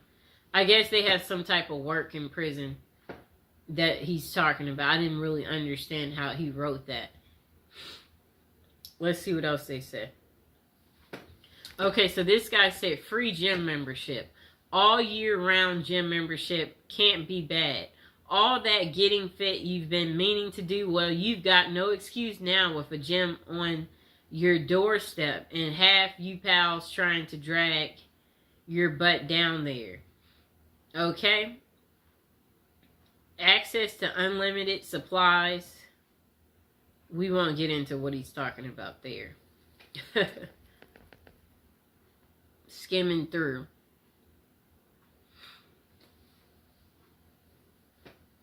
You can finally give up smoking after all those years. Plus, if you're a non-smoker already, I bet you won't be glad to be away from people that do that. You worry less, he said. Everything is taken care of. Well, with all that, all the above, there's only one thing missing, I think. Oh. He said, if you're gay, then you're going to have a field day in there. If you're straight, not so much, but we'll have to make do with, you know, XX videos. But there will be a fantastic supply of DVDs if you like that type of stuff, he said. Oh, pages missing and stuck together. If you're prison gay, you'll be accommodated somewhere along the lines and you'll find what you're looking for. Perhaps you want to read a XXX type of thing. Whatever he's talking about, he's confusing me. Let's see. I'm skimming through. This person said the best things about prison come far and few between because, speaking honestly, prison is crap, but if it digs deep enough into my memory, I can come up with a very few things that were any good at all. One of the things that was better than I expected was the other people that she was incarcerated with. Those people are just like you and I. They care about each other and they have feelings. They pretty much put their socks on the same way as anybody else does. Before going to prison, she was afraid of even the thought of going to such a place. She wondered, how was I going to deal with a bunch of bad people, just knowing that I wasn't a bad person myself, but it wasn't like that at all. They're only bad people if you have it coming. If you don't get caught up in the chaos, everything goes smooth. It's like people tend to think it will be. Another good thing about it is the fact that if you want, you can get an education. If you don't have your diploma or GED, you have to go to school. While you may not like it, it's in your best interest. You really can't make it in the real world with or without the other, and it's free. If you have your diploma or GED, you can learn a trade or get certified in a profession that you can use once you are released. So therefore, you aren't wasting your time sitting in prison. You are bettering yourself. Those are the few things that were good. I'm glad you didn't ask what was the worst thing about prison, because everything else was the worst. And there's so many things that there's worth mentioning. Okay, so this person said, let me start by saying I have never done time up the road, but I have done my time in county. This person said, I have been in jail in 8 counties each time with another handful of felonies. At least one violation of probation. And then this person said, let's see. They hate the thought of metal beds, the color of orange, bologna, and ramen. They said, they hate that you have no control over who you sleep next to, what you eat, what goes on in the outside world, and you even lose the ability to use the restroom at your own will.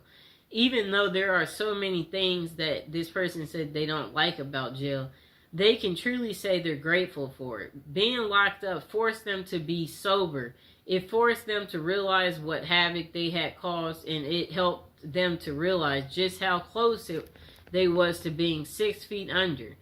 They have fallen again and again each time they've stepped up out of those doors, but that is because they didn't want their life bad enough at that moment. They said they don't think there is an award-winning event in prison that they could label the best thing, but for them, the best thing was having time for themselves, having time to reflect on what got them in the orange outfit, having the ability to do nothing but read all day. I guess he makes it sound like roses. You just kick back, relax, pop out your book, talk about your book. Okay, so this person said there are many kinds of people in the world, and prison is perceived by different people differently. This person said they had good times inside. A lot of us did, but some guys hated it. The difference is whether you're ready to square up and be a soldier or whether you're going to sit there like a mama's boy crying on the floor. I don't know who, so I can only speak from my own point of view. A view shared by thousands and thousands of proper convicts throughout the USA. Also, there are prisons in other countries, which I know nothing. I can only read as American facilities. So this person said, education. You're going to learn something whether you're in an official program or not. There's a lot of stuff to learn about humanity and social behavior. It's a crash course in human sociology. Next person said, the same person said, also formal programming is available, although it is a hit or miss in some states. Don't put a big emphasis on this. Other states just can't afford to. From, basic truck driving, he said. Physical fitness programs, landscaping, maintenance, tree maintenance. Some type of other thing that I don't understand. Okay, so the next thing is he said relaxation. Some guys are anxious and full of fear. For them, it's hard to relax in prison. For the rest of us, the experience is like an extended vacation right in the middle of your life. For most guys, it's the first vacation they've ever been on. The first period during which they didn't have to hustle every day to make $1 and stay ahead in a game. A huge weight is lifted off when you realize there's nothing you can do to affect circumstances on the outside, and you only have to focus on your basic needs day to day. It is true freedom. Next person said, work experience. Unless you're just an absolute sad sack, you're going to do some kind of work in prison. In the federal system, this is very organized. Every man is assigned a work function, no matter how simple. In county jails, you can be a trustee. In Texas State Prison, there is agriculture work. Either way, you're going to come out knowing how to do something you didn't know when you went in. Next thing that he said was good is opportunity. The point is for criminals only, not people who just did something stupid and got caught for it. If you use your time efficiently in prison, you can make a lot of contacts. These can be useful later when you get out. You can meet people in there who can make your life a lot easier once you're released. That is, if you expect to go back into the business you were in before you got there, this happened in his case. So then he said health. Facts are facts. And most guys go into prison addicted to drugs. And this is sad but true. In prison, it's hard to get drugs. You have to be really connected. You have to have a lot of money. Most likely, you're not going to get a lot of drugs when you're in prison. Therefore, you're going to be off the drugs possibly for the first time in your life. The positive effects on a person's health from this period of sobriety cannot be underestimated. Also, given the state of health care in the United States, this is the first exposure most inmates have to formal medicine at all. That's really pathetic, but at least in prison, you will see a doctor regularly, a dentist, an ophthalmologist, etc. Next thing is society. Chances are you need to reorganize your external society. This may involve getting rid of your girlfriend or ex-wife, getting rid of your friends, and getting out of the business you were in, and also may involve switching cities. Going to prison is going to upset all of your variables in this line. Therefore, your society will be reorganized for you by the experiences of going in. After you get out, you will be on parole or probation. And those guys will keep an eye on you so that you can at least start off trying to do the right thing. Here is a quote from the details concerning this question. I know that being in a prison is the worst experience one can have. This is absolutely not true. The worst experience you can have is watching your 8-year-old child die from leukemia and knowing there's nothing you can do about it. So try to keep things in perspective. The next person said, there honestly are no best things about prison, only less best things. Visits are nice to get, but it's expensive for family. It's often quite a trip, and it's only a few hours. It's bad, but it's better than not getting visits. To me, currently living in the aftermath of a 10-year sentence, they said they can attest to this fact. Prisons need to pay their inmate workers much better. Not because they deserve a bunch of money, though. It would reduce many forms of crime in prison, increase some others like, let me see, like drug use, I'd guess, but that happens regardless. I don't know what he's talking about there. However, the biggest problem is this. We are not prepared. These people, they don't prepare these people for release in a couple of ways. So it says if they were able to get paid more and maybe even require a certain amount to be set aside in savings for release only, then it would be easier for inmates to get out and not immediately look to commit more crimes. They can pay for rent and food a while until they can find work, hopefully. Know what happens now? They get $200 gate money, a number that has not been fixed since the 1973. I wager today 200 is more like 26 back in 73. That 200 from 1973 about, I don't know what he means here. I guess he's just saying money is not worth the same as it used to be. He said if inmates were forced to engage in an economic system in prison where they have to budget and be frugal, they will be better able to get out even after long terms like mine and be economically wise, better able to care for themselves and their family without breaking the law. European prisons, some have this same ideal, but they put it into practice. There are countries whose prisons are set up like apartment complexes where inmates work their way to being able to work outside and make real money, buy things for themselves, save money for release, and practice pitching in being a real part of the gross national product, participate in the economy. So that's the worst. That prison does nothing to prepare people for their eventual release. That's all he had to say instead of all those details. He said it's depressing, trust me. It's really hard to find good work with a record. Okay, so he's saying when you get out. But now would be a good time to like the video, to subscribe. If you've been to prison, let us know in the comments below. Comment below. Let us know what you like about prison or what you didn't like. Or if you're going to be going to prison soon, go ahead, share your life experience. This person said, being in prison or jail is not a picnic. You're literally stripped of any creature comforts and given the most basic of needs. You no longer have privacy or rights. You're a criminal and you're treated as such. Still, it might be surprising to learn that while most people avoid jail like a plague, some find it to be better than life on the outside. You don't have access to family or friends, and if you don't have the right connections in jail, this means you don't have access to drugs.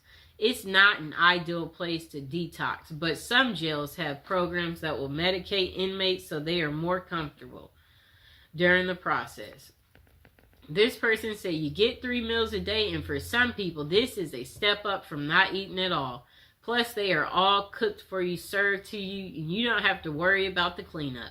While it might be a hassle to get there, some prisons have a really good medical team and can provide care to inmates they otherwise would not receive on the outside. You can enroll in programs, classes. They even offer to help people get their GED or teach a trade you can use on the outside. It's warm. You have shelter. Your clothes are clean and provided. You have running water and can take a hot shower. It might be hard to imagine jail being a positive experience, but if you're living on the street in the dead of winter, jail probably sounds like a paradise. I guess you would get happy if the cops say, oh, we're taking you in, and you've been outside. You're looking like, get me there faster. When do I get to eat? When do I get to take my hot shower? 3 meals a day? Oh, I get to meet new people? I guess. Okay, let's see what they said. Okay, so this person said, before going to prison, they read a book called Zen and the Art of Happiness, which mentioned how to see everything as an opportunity, which a lot of us never do. I tried this and it worked, even the traumatic events. This person said they went to prison for 18 months. And OWI, somewhat enthusiastic. In turn, I was able to appreciate the unique architect from the inside of a 100-year-old fortress not many people get to see. He said he got his bench up over 250 and came back with biceps, triceps twice the size he even had in college. He wrote 1,500 pages of a memoir I never would have taken time to write in my own spare time to this day. I maintain humility, not humiliation. Know the difference. That allows me to observe people and how pretentious, entitled, and self-righteous they all really are. If they only knew. I ate my meals with guys doing life, and if you think about it, are still there as I'm typing this. That was 2016. I worked in a machine shop and got to make license plates and public library furniture. Then he said, I was not made to, I was allowed to. I saw human instinct behavior at its ultimate worst. I saw things you can't even read about in books. I learned to count the smallest of my blessings. I learned to enjoy every sandwich and more. And again, the book he read was called Zen, the Art of Happiness. And he said the book mentions how to see everything as an opportunity. And even in the most traumatic events, that's what the book is pretty much about. I liked some of these people's perspective. This person said, look for the silver lining in the thundercloud of incarceration. I would have to say some of the people you meet. I have met some very intelligent, resourceful people. I have met some amazing artists. I have met some people I now claim as friends. I've also learned who my real friends were prior to my incarceration. That in itself was educational. And speaking of education, my time incarcerated was very educational. I learned to see things clear without the filters of society and the propaganda we are fed from birth. Most interesting, I have also self-taught myself about the laws of our nation's courts and social history. It is amazing how a mundane and dry subject like law can become exciting and interesting when it's impacting your existence. The rest pretty much sucked, but I do not recommend it for a retirement program. The service was terrible. Okay. This person said a friend ended up in prison for trying to poison his wife with some blah, blah, blah. Okay, it was about child custody. Okay, let's see. They didn't really get to what was good about prison, so we're skipping them. This person said the best thing in prison was the day he was released after serving his sentence. The worst thing was the day he started his sentence in prison. That's the only best thing. Now, the worst thing about prison, having to live by a set of rules made many inmates over the years such force racism, having to back up your buddy no matter what the circumstances or risks you have to take with your freedom and even lives in some cases. Just the whole caveman mentality. You seem to have to live each day by that, is unless you want to get punked and pimped out. And the way you're looked up on and treated by most staff because you're a convict now.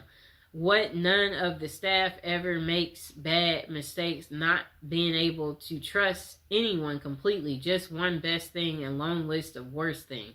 Just being told when to sleep, eat, and crap. And piss is one of the worst. So again, this person said the best thing about prison was the day they were released, and the worst thing was the day that they served their first day. Their first sentence. Okay. Okay, so this person said the best thing in her day for prison was when her husband would come visit and during their kiss. You only get two, a first and a last. He would, she said he would slip her certain drugs from his mouth to hers. Those particular days on the inside were actually rather nice. Okay, cool lady. What are the pros and cons of being in prison? Okay, so this question was closer to something like, why should we not do crimes if our prisons are so cushy? Some dumb crap like that. And I said, yeah, I don't know what you've heard about prison life, but anyone who thinks three free meals a day and television and a place to sleep is something for someone to live for and look forward to, I would say you probably need to be re-educated. The cons are obvious. Finding legit work will be exceedingly difficult. Not many people willing to give guys like us a second chance despite what you've heard. I'm still a loner because I'm unable to trust any male to be real loyal friend, and I'm also not very good at relationships in general. Something wrong with my empathy and trust buttons for real. Relationships are few and far between me. Not sure if that's a good thing or bad thing. This person said, I haven't had one male friend in over 7 years. And he has bad dreams. He suffers from depression. And he said, let's see what else he says. It looks like he's getting off topic. Okay, so we might read a few more. What is the pros and cons of being in jail? You need to use the toilet in front of others. It's extremely embarrassing. You can't use the toilet in peace because you need to flush the toilet every time you you let one out or drop, That's what this person said. Otherwise, something bad will happen to you. The food is near inedible. Usually the showers are only separated by a wall in between, so you get zero privacy. Everyone can see you. If you're really unlucky, your shower area is just one big open room. The uniform makes you feel worthless, and it also itches like crazy. Chip your tooth? Are your gums bleeding? Dentistry in prison is garbage. Good luck with that. If you have, let's see what else he said. If you have longer hair as a man, your hair is shaven, buzz cut, and you end up looking like a soldier. Okay. Wow. This person said for them the best thing about prison was after 8 hours, the gate I went to opens and lets him go home. I guess he must work there. Okay, so this person said only good thing that came out of being in prison was I learned to value the small things in life, like waking up, fixing breakfast, or simply going outside and coming home without having to strip, bend over, and spread eagles. You quickly remember how much you miss the small things. Wow, right? And then this person said, you will learn who your friends are. The ones who stick by your side while you are in are your real friends. Those are the take advantage of your situation will show themselves. Prison deprives the prisoner of many of life's pleasures, conveniences, and freedoms. You don't really know what prison is until you've been deprived of it. You don't know what is valuable until you've lost it. In the end, assuming you return to a free life, you will look at life in a new perspective with newfound values. You probably never appreciated being able to turn off your own light before you went in. When you get out, you may see things as I do. I think about my good fortune now almost every time I throw the switch. Everybody should do sometime. It should be a requirement Wait, he had the funniest one. Him talking about being able to turn your light switch on and off. That was really funny. This person said not much of positives, except maybe being thankful for all the things you took for granted on the outside when you get out. This person said, what are the pros and cons of being in prison?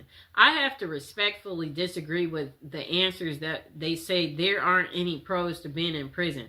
I got good stuff out of my time in the joint. Don't get me wrong. It was miserable, and given the choice, so this person said, I left prison a very different person than I entered. And yes, some of those changes were, well, not good.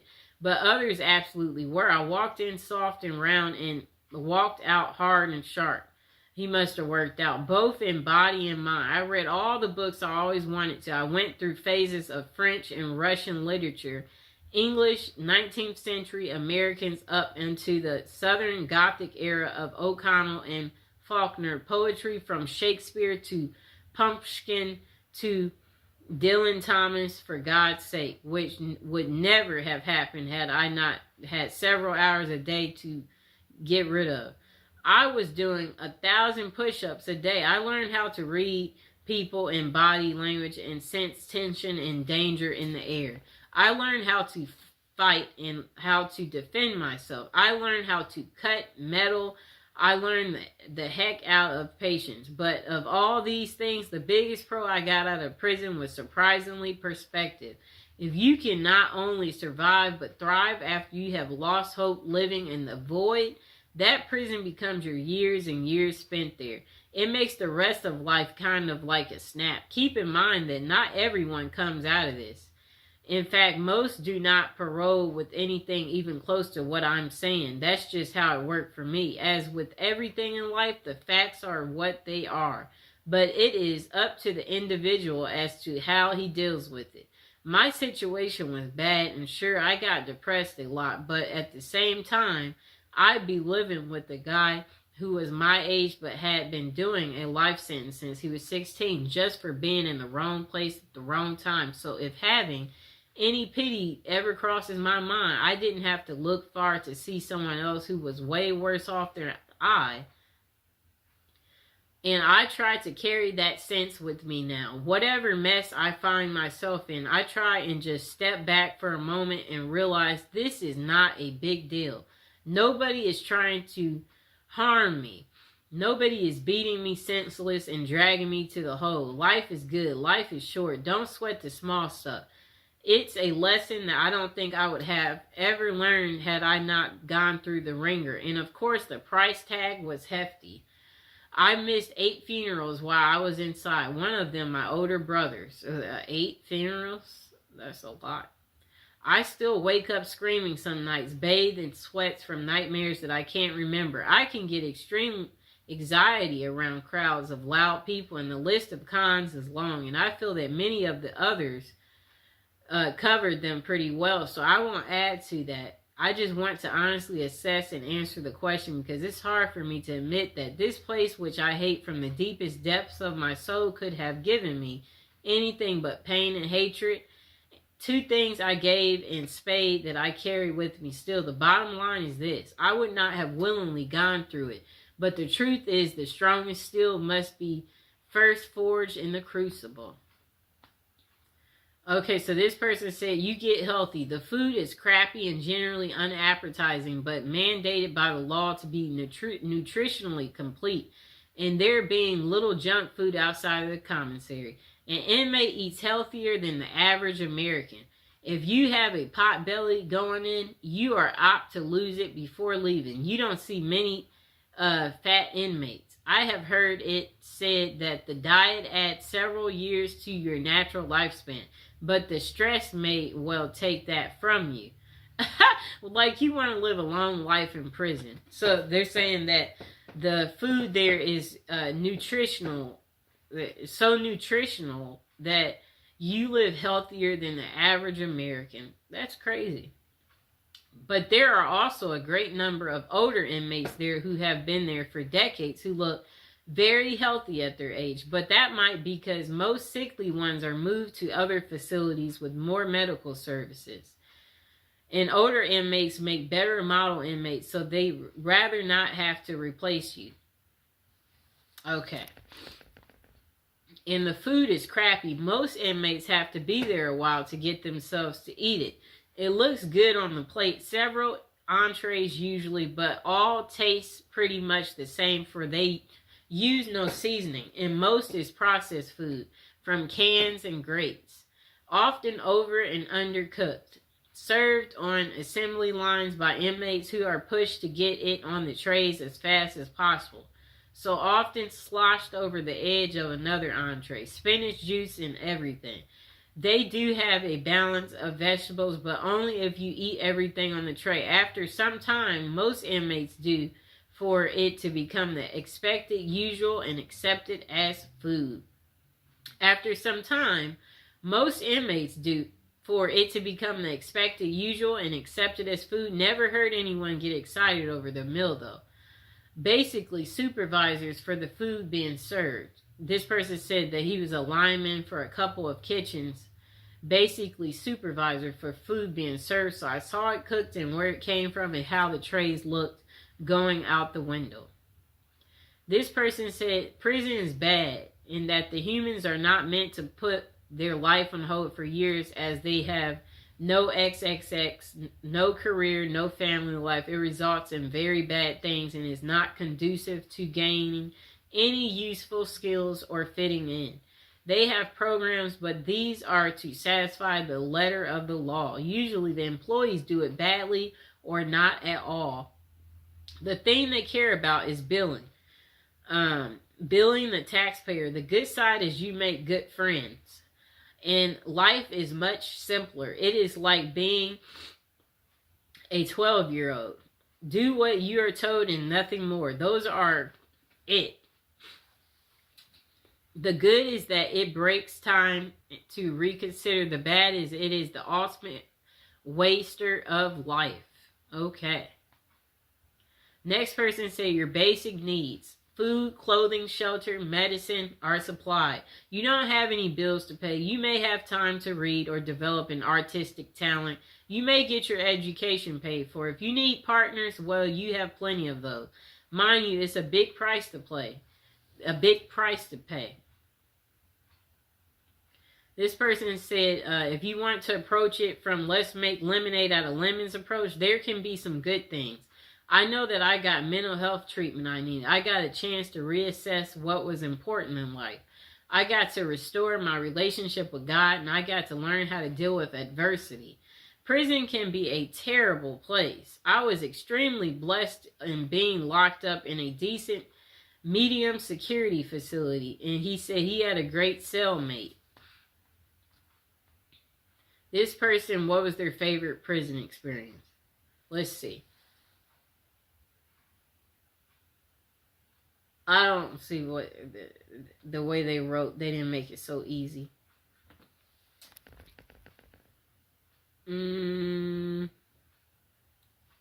Yeah, that person, they're really bad at explaining. Okay, this person too.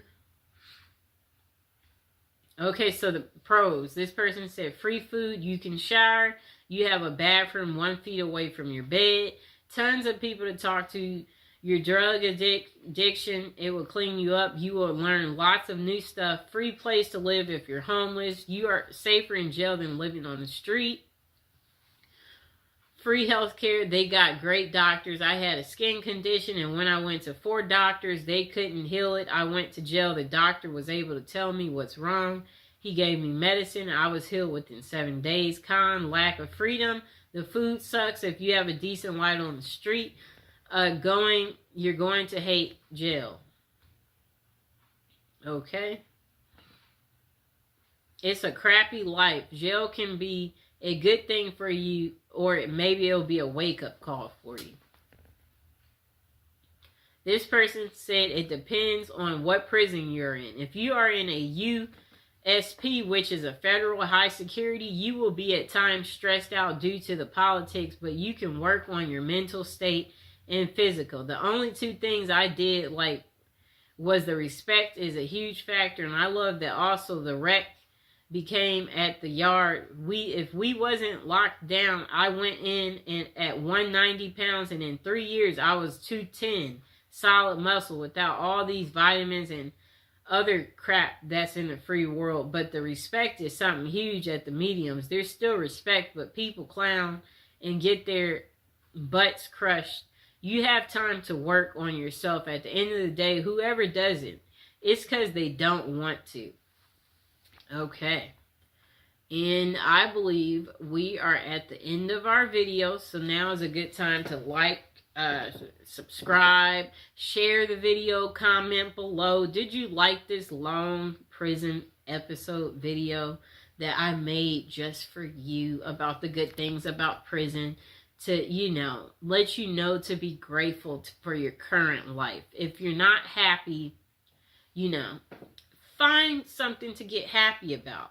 Because in prison, the highlights is working out, reading, finding religion, establishing your mental space, minding your own business. Don't gamble. Don't mess with other officers. Be courteous. Be helpful. Don't write a check your body can't cash. Oh, whatever that means. Okay, yeah, so basically, the point of this video is to let you know that you are living a really good life on the outside and to never take it for granted. And that prison isn't for everyone. But for some of you out there, you said you were thinking of prison as a retirement plan. So that's why I'm doing the prison series, to educate you all on, do you want to stick as prison as a retirement? Do you want to change your mind and maybe figure out another way to create income for yourself? And if you've changed your mind, go ahead and comment below. But like I said, that's the end of the video. I hope you enjoyed it. I'll talk to you next time. Okay, welcome to episode 29 of our prison series. And today we're going to talk about prison popcorn. It's called Jailhouse Popcorn from Prison Raymond. Okay, come here, Mr. Fox. Jailhouse Popcorn from Prison Raymond adds intrigue to movie night by replacing traditional treats with surprisingly delicious movie snack made of ramen. But the truly amazing part is the story behind the recipe and the terrifying off-screen drama that occurred during one particular prison movie night. The following story and recipe are excerpt from Prison Raymond. Movie night in prison was usually a big deal. We didn't get to watch any new or R-rated movies, but they did bring a big old projector and showed movies on a huge screen in the chow hall. It kind of made it feel like you were actually at the movies. One movie night involved some famous people, but not actors. A vicious hit was carried out by members of the LA gang, the Crips. There was a guy in the prison who was a member of the rival group, the Notorious Bloods. You could tell this was a planned hit by the precise mechanics and the execution. And now would be a good time to like the video, subscribe, and share my video. Don't forget to check out all the other prison series episodes. Episodes 1 through 20, and go ahead and check out our newest and our latest episodes too. Now let's get back to it. The projector was set up and the guys were in a pretty good mood, but just as the lights went out, the movie began. The soundtrack kicked in and got loud. That was the cue. Right next to me, there was a sudden movement, and I saw the guy I knew to be a Crip. But his hand over his blood's mouth was as he simultaneously sliced his neck with one smooth, quick motion. Before the lights came on, the assassin was out of the chow hall, nowhere to be seen. That night, nothing that happened on the screen matched the drama around us. Jailhouse popcorn. Here's the ingredients. 1 pack of chili flavor ramen. Note, chili flavor ramen is best for this recipe. Other flavors just don't do it. So jailhouse popcorn ingredients. 1 pack of chili ramen flavor. Note, chili ramen flavor is the best for this recipe. Other flavors, they just don't do it. Okay, so the instructions. Crush the ramen in the wrapper. So if you got ramen noodles, you just bang it up, crush it up. Open the wrapper, one end only, and take out the seasoning packet. Take that out. Sprinkle the seasoning into the crushed ramen. Close the bag and shake it until the seasoning is distributed. Okay, so this is what you do. The instructions to make Jailhouse popcorn. Instructions. Crush the ramen in the wrapper. Then open the wrapper on one end only and take out the seasoning pack. Sprinkle the seasoning onto the crushed ramen. Close